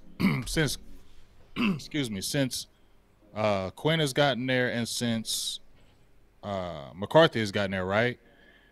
Ogadazul went in the third. Golston was maybe flex, and then you have Bohannon in the sixth, right? And then last year you had Ridgeway in the fifth, right? And I'm thinking like they're not going to go for a defensive tackle earlier than the third. We haven't seen that yet. Right. Good point. So, excellent point. Especially with signing Hankins back. Especially with Hankins back. I don't think that defensive tackle is going to be touched until that third round, right? In my opinion. Yeah, and also, I'll probably cut it here in a few days, but go watch Mozzie versus Steve Avila. It'll give you a whole different feel about all that power, because Esteban was in there handling that boy. So yeah, I just don't think that, you know, I understand the Mozzie hype, because a lot of Cowboys fans were just feeding for a nose tackle. He's probably the first name that came up, and that's kind of what sparked it. But especially with Hankins re-signing, like you said, big games, like I don't see the urgency to reach that early, you know, because there's a lot of guys. And one of my favorite prospects, man, this is my pet cat, man. One of my boo things is Javon Dexter out of Florida. Now, this is a kid, man. He's about 6'5", 310, can run a 4.8, do a lot of different things, man. And he can actually get pressure all over the field. So hold on real quick, Tuck. Spell his name for me. I'm gonna pull him up. Javon, Gervon, Dexter, Dexter, out of the University of Florida. You said GR? Yeah, he's a big boy. Yeah, he's like 6'6" tough too. Yeah, 6'6", like 310. Yeah, I like that. I like that sleeper tuck. I like Javon a lot. This kid is not, you know, if you're watching it on my channel, he's on my thumbnail, man, and I got a film session from him. I love this kid, bro. Here's my pet cat at defensive tackle. Well, my fun guy, not the popular guy. I just happened to see him. I see him on Twitter, and then I seen him. I was just looking through some stuff. Keanu Benton from Wisconsin. Defensive tackle. I like him, dog. He is. Oh, he gets after it, dog, and he gets after it in the middle. He's 6'4". He's about 310. Good size arms. He can pressure. He can push that pocket. He's got a really good motor. And this is a guy that you could get him later on too. You know, you can get him in those after the third round. That's a guy that you could get later on. So that's my fun guy right there. Are we giving up pet cats now? I'm giving. Yeah, I'm just giving out my pet cats. I got my pet cats. I was like, I'm starting to make cat things back though. My guy Dexter ain't being talked about enough, man. I'm gonna skip you, DMV, because you know I'm gonna go ahead and use producer privilege. That's who's your pet cat? Ain't that who's your pet cat? Go ahead, bro. Who is it? Go ahead, bro. This dude's name is Nesty, bro. Okay. He's, to me, the most underrated defensive tackle. I gotta watch him. He is, to me, the most underrated defensive tackle. I put it like this. He the only defensive tackle I gave 4 stars to. Woo. Wow. And put it like this. I put 4 stars by only 2 candidates in the whole Boss Cowboy guide. I swear to God, bro. I swear to God. Like, I put it like this because, you know, obviously we was researching today. All of us, right? We researching because some of us, y'all like me, we reviewed these people a long time ago, but when we know we go do the show, we come right back and we review our notes, review the film, just to make sure we not tripping, right? Right. I got 4 stars by this dude, right?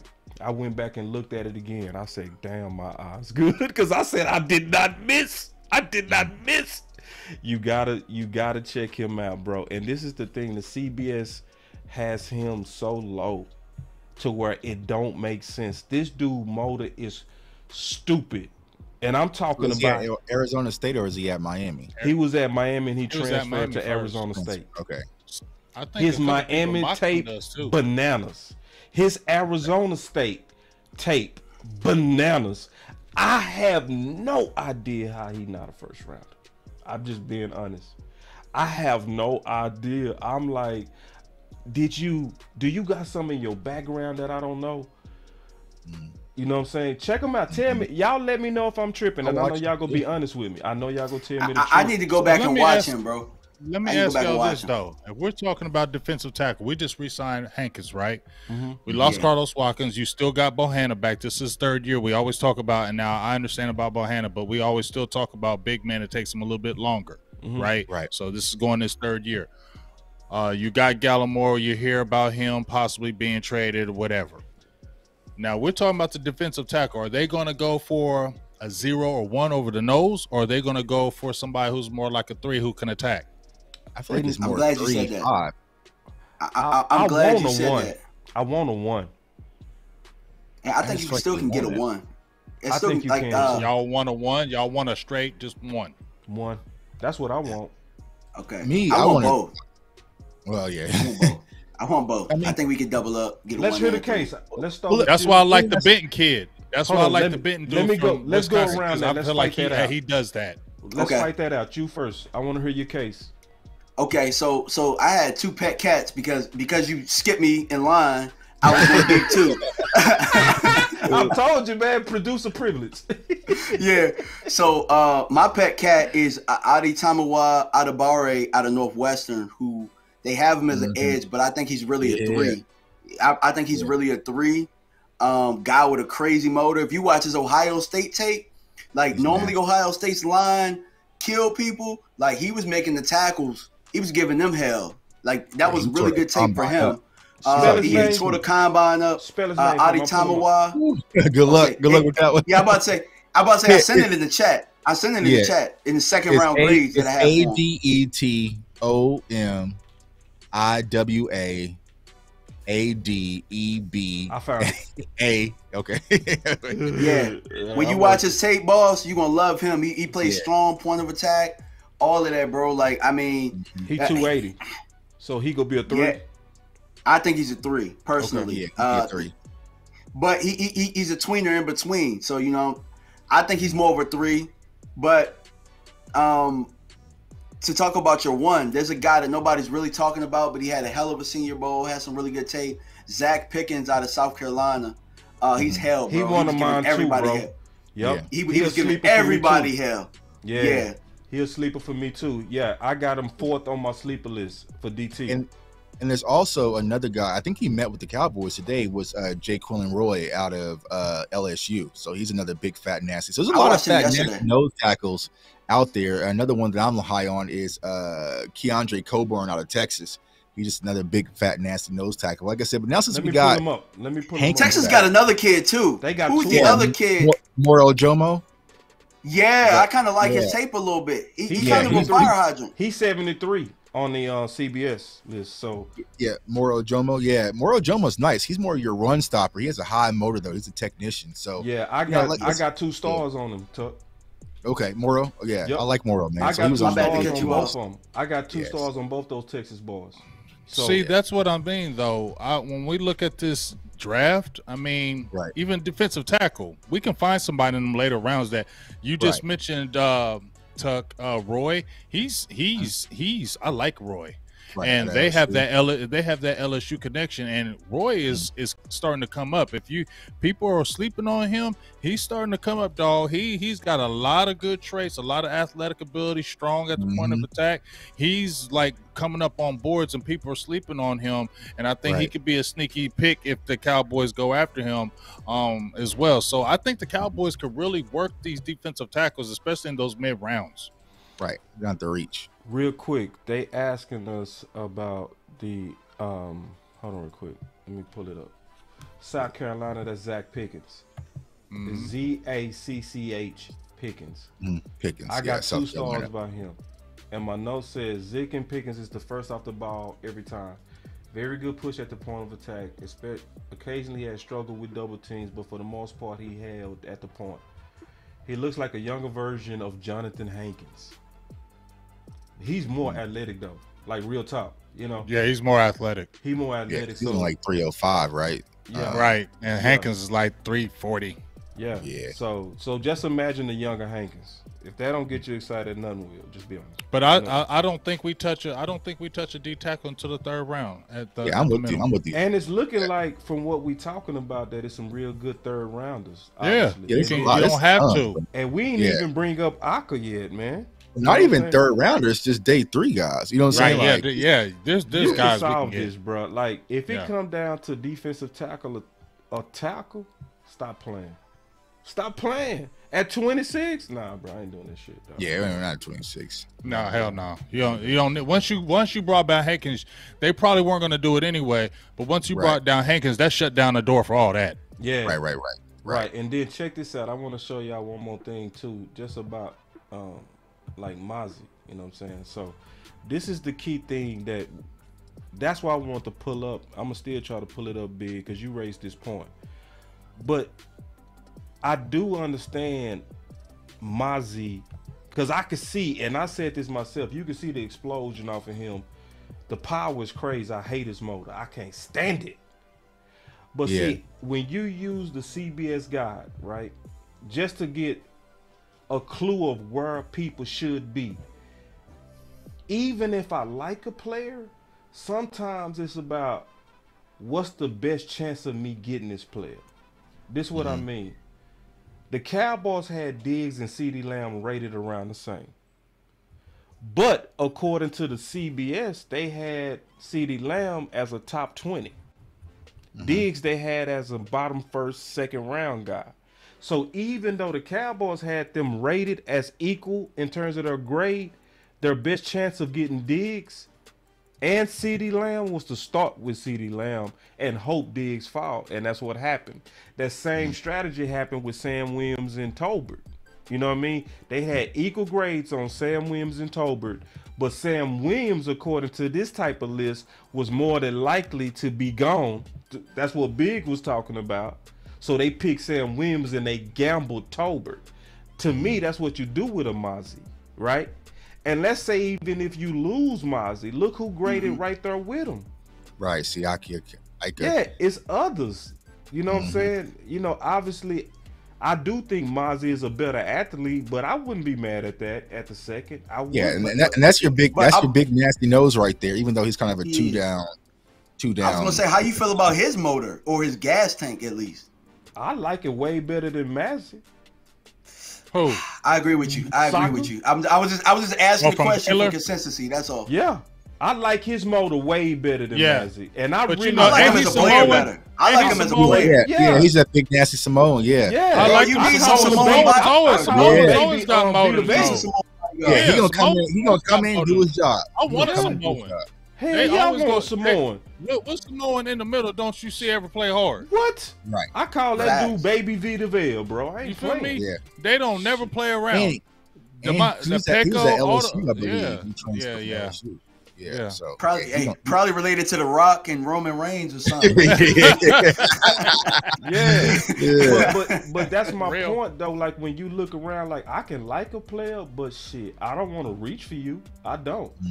And I can like you. I can be like, damn, I want you. But if I'm gonna try to get 2 players, I'd rather go with that player we need first. Give me like a DeJuan Jones.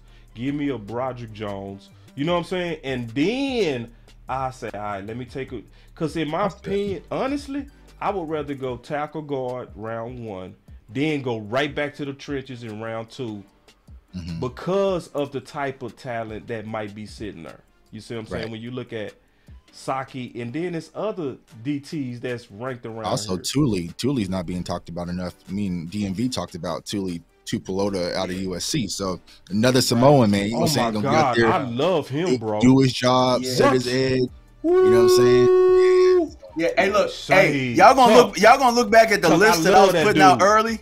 Hey, y'all gonna look at the list that I was putting out early and be like, yo, DMV was on one early as hell.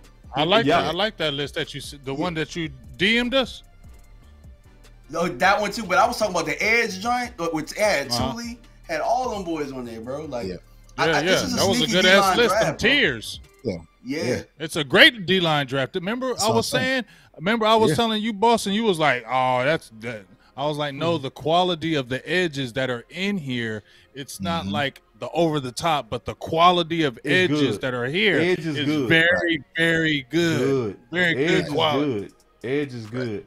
Another guy, because I know we kind of just tackling defensive line, we just kind of taking it. When y'all mention guys that I might not have B-rolls here, just slow it down so I can show the people what we talking about. I'm out. You out? Yeah, I'm out too. Yeah, I'm out. Okay. Oh, we're not doing him. Yeah. What about that Keon White kid? What about that Keon White kid from Georgia Tech? I like him, bro. I think he needs some coaching. Wait. I think he needs some coaching. We need to go back real quick. Wait. That was a unanimous. We out. Yeah, you can go ahead and get the womp womp boo.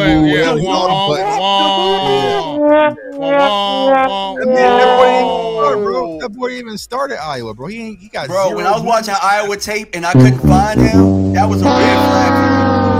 Yeah, bro. I was trying to cut up film on. I was like, bro, where is he at? You know what I'm saying? He just that dude that looks like a football player. So someone gonna be like, I'll roll with him. You know what I'm saying? That's what it is. He looked like if we at the rec center, we picking a football team, that dude walk up, built like a Greek god. I'm just gonna roll with him. I'm sure he can play. Bro, Iowa got some better defensive linemen than him though. They probably ain't coming out this year, but they got some youngins over there. They do. That man wrote the pine. Cool. You know what I'm saying? I'm listening. I just don't trust it. I'm a public enemy on him. Can't trust it. Where? Can't trust it. No. And I'll say this about him. I'll say this about him and his homeboy Jack back there too. Like y'all vicious as hell. They just now he did get super swallowed up versus Ohio State, like invisible. Them boys don't play. Jack wear lineman cleats, bro. Yeah, bro. Jack Campbell be out there playing in Birdman lugs, bro. Like, you know what I'm saying? Like, no, what are you? That boy Jack Campbell, bro. I mean, but DMV. What's up? That dude Keon White, I had just checked him out like a couple days ago. Man, just like you said, if he gets some really good coaching, then Dan Quinn would be the perfect guy to coach him. Yeah, agreed. Yes. That dude is huge. He's 6'5", 285, 290 dog, and he got it. Get off. That get off and that bend, bro. Yeah, he got it for that size, bro. He got it. He just need coaching because he came in at Old Dominion as a tight end, so you know he's got the athletic ability.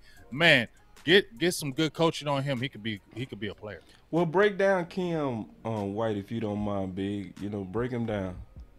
Because I'm looking at my notes too. I'm gonna look at my notes on Keon White. But go ahead. The biggest thing that I noticed about him already, just like DMV said, is he's got great bend and athleticism for his size. I mean, he's a real 285. You feel what I'm saying? He's huge. And when you talk about motor, he's got a motor. Like he don't stop. He does not quit on the plays. And he's got a counter move. So if he can come in with, let's say, if you stop his first move, he can do another move outside of his move to where it's not where he can just be stopped on the move. When you see a lot of these guys come in, when you stone them on, let's say they have a bull rush, you stone them on the bull rush, they don't have a second counter move. He has an outside move instead of his first move, so he can get you with that. Big bully guy, he can push you back in the pocket. I just like what he can really bring to the table. And like I said, he played on the offensive end first. He came in as a tight end, so that tells me clearly athletic enough. And if you could just get a coach that can really hone in on his talent and really get him to be a consistent player, I think you get a guy that's going to be good. Maybe not early, but down the line, that's somebody who's going to be really good for you down the line. Or someone like Dan Quinn who loves to coach and loves to teach, like this is the perfect mold of clay. You know what I'm saying? Like he has all the intangibles, he has all the traits that you would want in kind of a defensive lineman. Dan Quinn, like he loves that spin move too. He uses that spin move a lot, man. So it's like if you want to, like, I would say, would y'all probably say day 3? I would say probably for him. I got third round on him. So I got third round. Yeah, I think he's getting a lot of buzz. I think I'm going with you. Yeah, I feel where you're at, Tuck, as far as his ability. You should probably draft him later, but his buzz is pushing him like a Sam Williams, where he's going to probably get drafted earlier. Yeah, I got him third, fourth, but I got him about middle third, so I put third. That makes sense. Yeah, so if he's getting some buzz, they might just grab him because he might not make it to day 3. So yep. Yeah. So my note said White is a quality defensive end who fits the 3-4 mode more than obviously a 4-3 mode, hand in the ground defensive end. I said you don't see the game speed, but you see the quality setting of the edge. I said you really don't see the game speed, but at the same time, I can see him being developmental on the Dan Quinn, which is exactly what you said, J Tuck. The good news is that CBS also got him graded at around 57. So I'm putting I already had a second and third round grade. You put a second and third round grade. Big put a second and third round grade. So all of us are ranging him around the same. So I think the analysis got to be right because it's our first time talking about him together, you know what I'm saying? But we still rating him around the same point. So, hey, boss, check out my notes. You about to laugh. Big with solid get off, plays very strong, not really explosive, but he uses his strength to his advantage and does have counter moves. But his counter moves are a tick slow, as if he's kind of thinking about them, but he has them. Proper coaching can help him refine. Can get high at times, but his strength makes up for it. Exactly. So we all seeing the same thing. We said it different, but we seeing the same thing, that he need work. He needs work. The project. Yeah, it's a good project. But he's a good project. He's got a very high ceiling, high floor. Kind of like Dorrance Armstrong the whole time though, because if you watch Dorrance needed some refining, but he was a really solid player. But he don't have this athletic ability though. He don't got the bend. He don't got the bend that he got. He don't got that spin move. And especially at that size, that dude's almost 290 pounds, dog. But if he was a tight end, he might just need more reps. So that just might be what it really is, you know? Right. I got more. There you go. There your edge rushing your tight end. There you go. I have one more question, and I'm gonna make this fast. Should we go free agent to replace Carlos Walkers, or should we go draft? I'm thinking free agency. we was on the same. We went different that quick. All right, so Poona Ford is available at free agency. Calais Campbell, Ashawn Robinson, and Jordan Phillips. Calais Campbell got picked up, didn't he? Oh, he did? I thought he got picked up by Atlanta. My fault. So that's how. When was Ashawn Robinson. Ashawn will be on my list. And remember, that was one of my free agency guys that I put there because former first round pick Stephen Jones special. But that would have to be after the draft. I'll see what we end up with in the draft, and if we don't feel like we adequately, you know what I'm saying, hit that need, then you know what I'm saying. Because you could probably work making a phone call. Why you say draft, Tuck? Why you say draft? And I tell you, because it's like what DMV says. Like we're getting close, but we less than 30 days away, so we can kind of go in. Because the guys that are sitting there, they're probably going to be sitting there post draft anyway. So you can kind of go in the draft. There's a lot of defensive prospects you can get from the defensive line standpoint, so you can see what you get. And if you got a hold of the field, then go sign one of those guys. So I just wouldn't make a move right now. So okay, so I'm saying who you want to probably start. Who do you want to trust in the season? That's my question. As far as what we currently have? So who do you want to trust in terms of in the trenches? Drafting the guy or free agent? That's my question. That wasn't clear. You still trust the draft pick? Okay. Yeah, I just trust draft pick. I want to go free agent. Let me tell you why. And tell me, because see, I admitted when I was wrong, so I'm open to be wrong on this, all right? But I'm going to tell y'all, and I want to hear everybody out on this. I want to go free agent because from my analysis, it takes about 3 years for most defensive tackles to really get their man weight to be able to really sustain those trenches. So and remember, most of what I'm thinking is trying to assume that the Dallas Cowboys are all in, right? So in an all-in year, I want us to kind of overpay for defensive tackle and get a proven guy over a rookie, because I don't want to wait for that development. I need it now. And that's why I said, remember I said in the beginning of the show, it's going to be a battle sometimes between developing guys and right now guys in terms of this draft strategy. So, well, see, my pushback would be we already have our front line thus far. So I feel like Chauncey Golson's getting his man body, Osa's kind of getting his man body, so they're growing. Yep. So they're going to be your front layer. None of those are one text though. None of those are ones. Then you got Hankins, and then you got Bohanna. Yeah, Hankins is now the one. He developing them two. I do like that. Yes. So I feel like you got your front. I feel like for the Cowboys standpoint, there's you don't really want to go. You don't want to go one more quality one tech. Get Neville out of here, I feel like I can get one in the draft though. I don't trust no young boo-boos. I just don't. Like in terms of how you not gonna trust a young defensive tackle, but you gonna trust a young offensive tackle? Because our track record with young offensive tackles, as well as Duke, as well as the offensive line room. So when you got an offensive line room with Zach Martin, with Tyler Smith now, who gonna be treated like a veteran, and then T. Smith, you know, so I like the leadership to handle a young tackle, and he go rise likely with that whole tide. But with these defensive tackle, you just need to develop, because it's warfare in and out all day long. And this is my example. Just a perfect example would be Osa. Remember how he broke out year one and he was on fire? You know what I'm saying? Fills it out. Because you got to develop, to me, in my opinion, the girt to be able to handle that weight day in, day out, game in, game out. But Dan Quinn likes to rotate anyway. You know what I'm saying? So it's like, so you just trust these young bulls. Yeah, I do. I do. We go just differ on this one, Tucker. That's okay. That's cool though. I just wanted to get your thoughts on it. Did anybody else want to try to slap me? Because I know. I'm actually gonna go ahead, DMV. I'm kind of with Tuck on this one, because I do think that we have the guys in. I think that where we're talking about getting a defensive tackle, he's more so going to be a rotational guy anyway.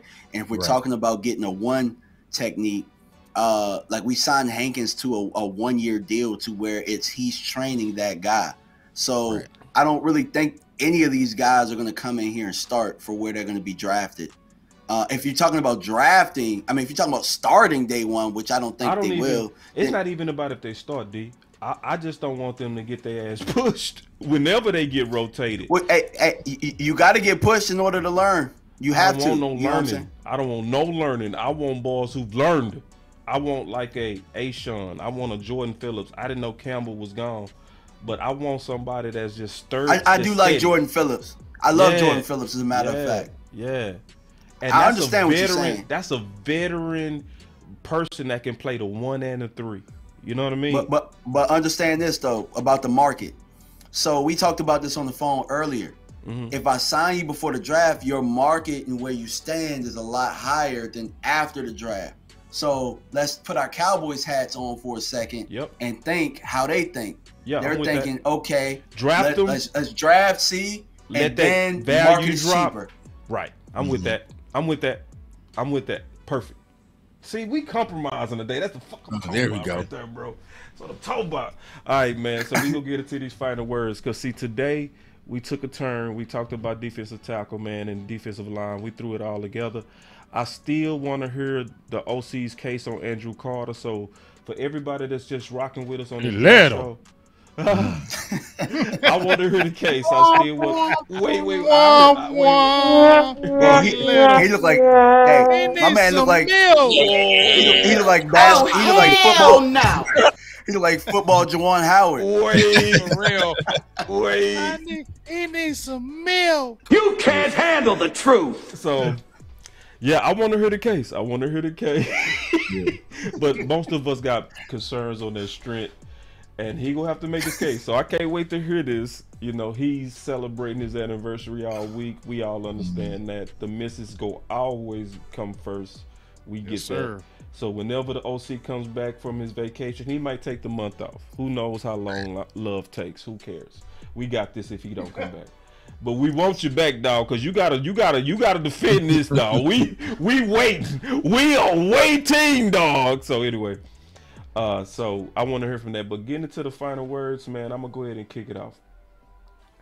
With this defensive tackle, I see it as more so day 2. I do. I see day 2. I like the excitement for trench work. I like that most of us are thinking trench first this year, whether it's the offensive side or defensive side. But that's also goes to say, in my opinion, how good of a job front office is doing, right? Because at this point, we all feel like we patching holes. You know what I mean? We feel like we patching holes and we trying to get the last of it right. And when the last of it right is when you go on to look at the foundation on both sides, that's a good sign, in my opinion, of where we stand for the Dallas Cowboys. I think this is a fantastic free agency, man. And matter of fact, let me tell y'all something. I've been seeing them likes is way down. Everybody, do all of us a favor. Go to DMV channel. Go to my channel, Boss Cowboy Sports. Go to go to J-Tuck channel and go to Big Game and hit that like. You know what I'm saying? Share this content. You know, but my final words is, I love the defensive tackle room, but I really want us to handle in free agency. But if we end up getting these young bulls, I'm gonna be ready for us to ride. That's my final word. Yeah, my final word, man, the Cowboys have done a great job this offseason, you know, keeping players in-house, also getting outside acquisitions and getting help. But, you know, I'll say this, man, I don't care about them tackles in this draft. I don't care about the defensive tackles, the cornerbacks, quarterbacks. Go get me Kyle Pitts, man. Do it, damn it. What do we even do it? The Pitts train, we back, baby. Salute to my guy, DMV. He's in the front seat with me. We got this Pitts train fired up, man. All aboard. We about to get this thing popping on Twitter. As soon as I wake up in the morning, y'all brace yourselves to prepare for impact, because we right back, like my guy Rome says, back like we never left, man. Go get me Kyle Pitts, you done gave Tuck the ideal. No shit. Yeah, man. The train continues. The saga continues. Oh, damn. I appreciate y'all, man. I appreciate my brothers, man. Good draft conversation as normal, man. We're going deep. We could have kept going. We can go 6 rounds, 7 rounds, but this is the power of this community, man. And the power of what we're doing is to be able to talk about a lot of prospects and cover a lot of our bases, man. So I appreciate y'all guys. Keep rocking. That's my final word. Pitch train. Man. Pitch train. He's serious too. He is dead ass. I'm about to put them shirts back in the merch store, man. I'm about to re-upload them shirts, man. He is not lying, bro. He is telling the truth. Why you do that, DMV? It's your fault. Well, yeah, man. First and foremost, man, as I always do, man, I appreciate y'all gentlemen for allowing me to, you know, speak my truths on this platform, man. And, you know, I'm thankful to be a part of this show, because we are the trendsetter. What we talk about, it ends up on articles. Everybody ends up following the trend. So I appreciate being a part of this trendsetter, first and foremost. Second, man, they're talking about these D linemen. You know, we went over the edges earlier on. Today, we went more so into the interior. We went into more detailed notes about guys. And just know, man, this is an excellent D-line draft. Excellent D-line draft. And I think we could double up at the position. Like I said, I would like to get a 1 and a 3. And maybe we look at a free agent after, and we looking at, see, I'm all about getting guys off the roster. You know what I'm saying? I'm all about getting guys off the roster to get better. And I believe that this draft allows us to do so. We're about as deep, D linemen are about as deep as the running back class. And this is probably the best running back class that I've ever seen, to be honest with you. Yeah, it's dope. You know, not cream of the crop, but as far as depth, and I feel the same way about the D linemen. Yeah. And on the last note, man, tight ends, man. For the people talking about taking tight ends high, man, find a way to get off that, man. Get off that train. Yeah. And unless we talking about Kyle Pitts with our 26th pick, it just doesn't make sense with all of this talent that we're talking about today and what we're going to talk about in the future. But I appreciate y'all, man. I'm out. Shit. What a fighter word. Yeah. Hey, and real quick, man, we, you know, it's just appropriate for the OG to close us out, man. You know what I'm saying? I got big respect for the homie now. I'm gonna tell y'all something. Y'all don't call him if you don't call him if you don't call him the small talk. It won't go well. Yeah, I got some friends who they be like, "Dog, I don't even like you because you don't answer your phone." But that's okay. It's okay. It's real. I do it to everybody, so don't feel bad. Hey, man, let me tell them real quick. How nobody is. I do it to everybody. Listen, I would literally like call my boy Big maybe like once every 2 months just to talk ball. I just be like, I just want to talk ball with the homie. So I'm going through my phone. I call him. I'm laughing before he pick up because I say when he pick up, he gonna say, "Hello," and I swear to God, as soon as my boy picked up, he said, "What's up, boss?" Go ahead, dog. Fight a word. Get on what you got to say, boss. Say it. Get on. Make it. Hey, my final word is, you know, once again, had another great time with you guys. Like I said, touching the knowledge, learning more, listening to you guys, always understanding and learning new things. That's what I really love about it.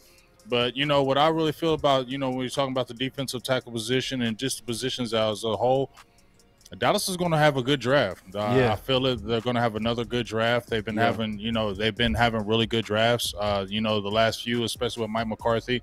And I think it goes something with a good cohesion. Not having Kellen Moore there this year, I think it does help because now I feel like you have Dan Quinn, you have Mike McCarthy, you have Will McClay. All those guys look like they're all going to be on one mind and one accord. So I feel like you're really going to see some really good draft stuff going on because the continuity and the togetherness of the coaching staff, I feel like is really going to help in this draft. So I'm really excited to see what they're going to pick. And I really feel like we don't have to jump out there and go high on a defensive tackle. There's positions that are going to be open that we can get. And I'm just excited to see what's going to happen because it feels good to see that you have the draft and you don't have to go in there with those needs. It feels so much better when you don't have to feel like you have to reach and go after a player because you feel like you have a certain need. Now you can go in there real comfortable, and I think Cowboys are going to have another good draft, and I'm excited to see what's going to happen in this season. Hey, I love being a Cowboy. Big game, James. Game changer. Hey, let's have some fun. Let's have a good time, man. Let's kick it. That was the final word, man, with the DMV, with the tuck, with Big Game James and the Boss. Let's go.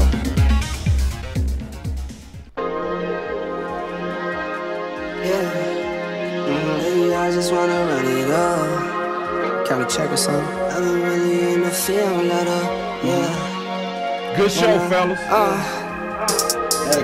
I've been really in the field, let her rush, I let her feel lately. What we talking next week, linebacker? We didn't even talk linebacker, bro. We'll get to it. Or lack thereof. If it was up to me, I wanted the DMV to to talk little about old that me, today. like God, dog. We'll it would probably go a little something like this. We'll get to it. And with We'll the 17th pick of the 2020 Dallas Cowboys NFL Draft, the Dallas Cowboys select CeeDee Lamb. Oh! Yeah, that's like the best clip ever, dog.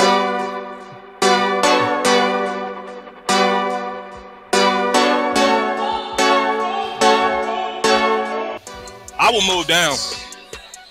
The smart thing would be to move down, but the Cowboys historically don't. Boss could be a trade down here with Justin. Man, it's so easy to work with y'all, man. I just want to say that real quick. You know what I'm saying? Right. I love natural, working. bro. It's natural, bro. Cause I saw Foots the King with Sky, right? And I just shot Foots a tweet. Like, it's obvious when people love it. You know what I'm saying? Are we still live? Yeah, we still live. Okay. I'm just talking while we live, but I'm just saying. You funny, Tuck. Yeah. But it was. I just want to say this though, real quick. Whether you agree with us or not, because we all go back and forth, It's one thing you can see from Big, you can see from DMV, Tuck, myself, and then I'm also say for sure Foots. You can see the passion, whether you agree or not, right? With some of the things we all might say or differ on. The one thing that I love about doing shows with y'all is that everybody passionate about this and everybody work hard. I just wanted to say that real quick as we was kind of cutting out. Right. Everyone. Yeah. Shout out to the homie Foots, bro. Foots. I'm gonna tell you something. I got a funny story about Foots, man. When I first met him, I went on the draft or bus tour with Mark Holmes a couple years ago. So me and Foots, we got real close because we had to ride that long ass bus ride. That dude, when I tell you he has notes on top of notes before he get online and stuff, like I learned a lot from him, dog. So shout out to Foots. Yeah, and the thing I also just respect about you that I don't think we talk about enough, DMV and Big, y'all background in coaching. We don't talk about that enough. You know what I mean? That's I probably should do more content on that. Yeah, none of us talk about that adds the value to you too. You know what I mean? So, and I hear it when y'all talk. I can hear the coaching nuance out of you boys. So I just want to say that as we're getting out of here. Touchdown like the end zone. When the circle turn to my home, can't get me out of my zone. Go hard, go home.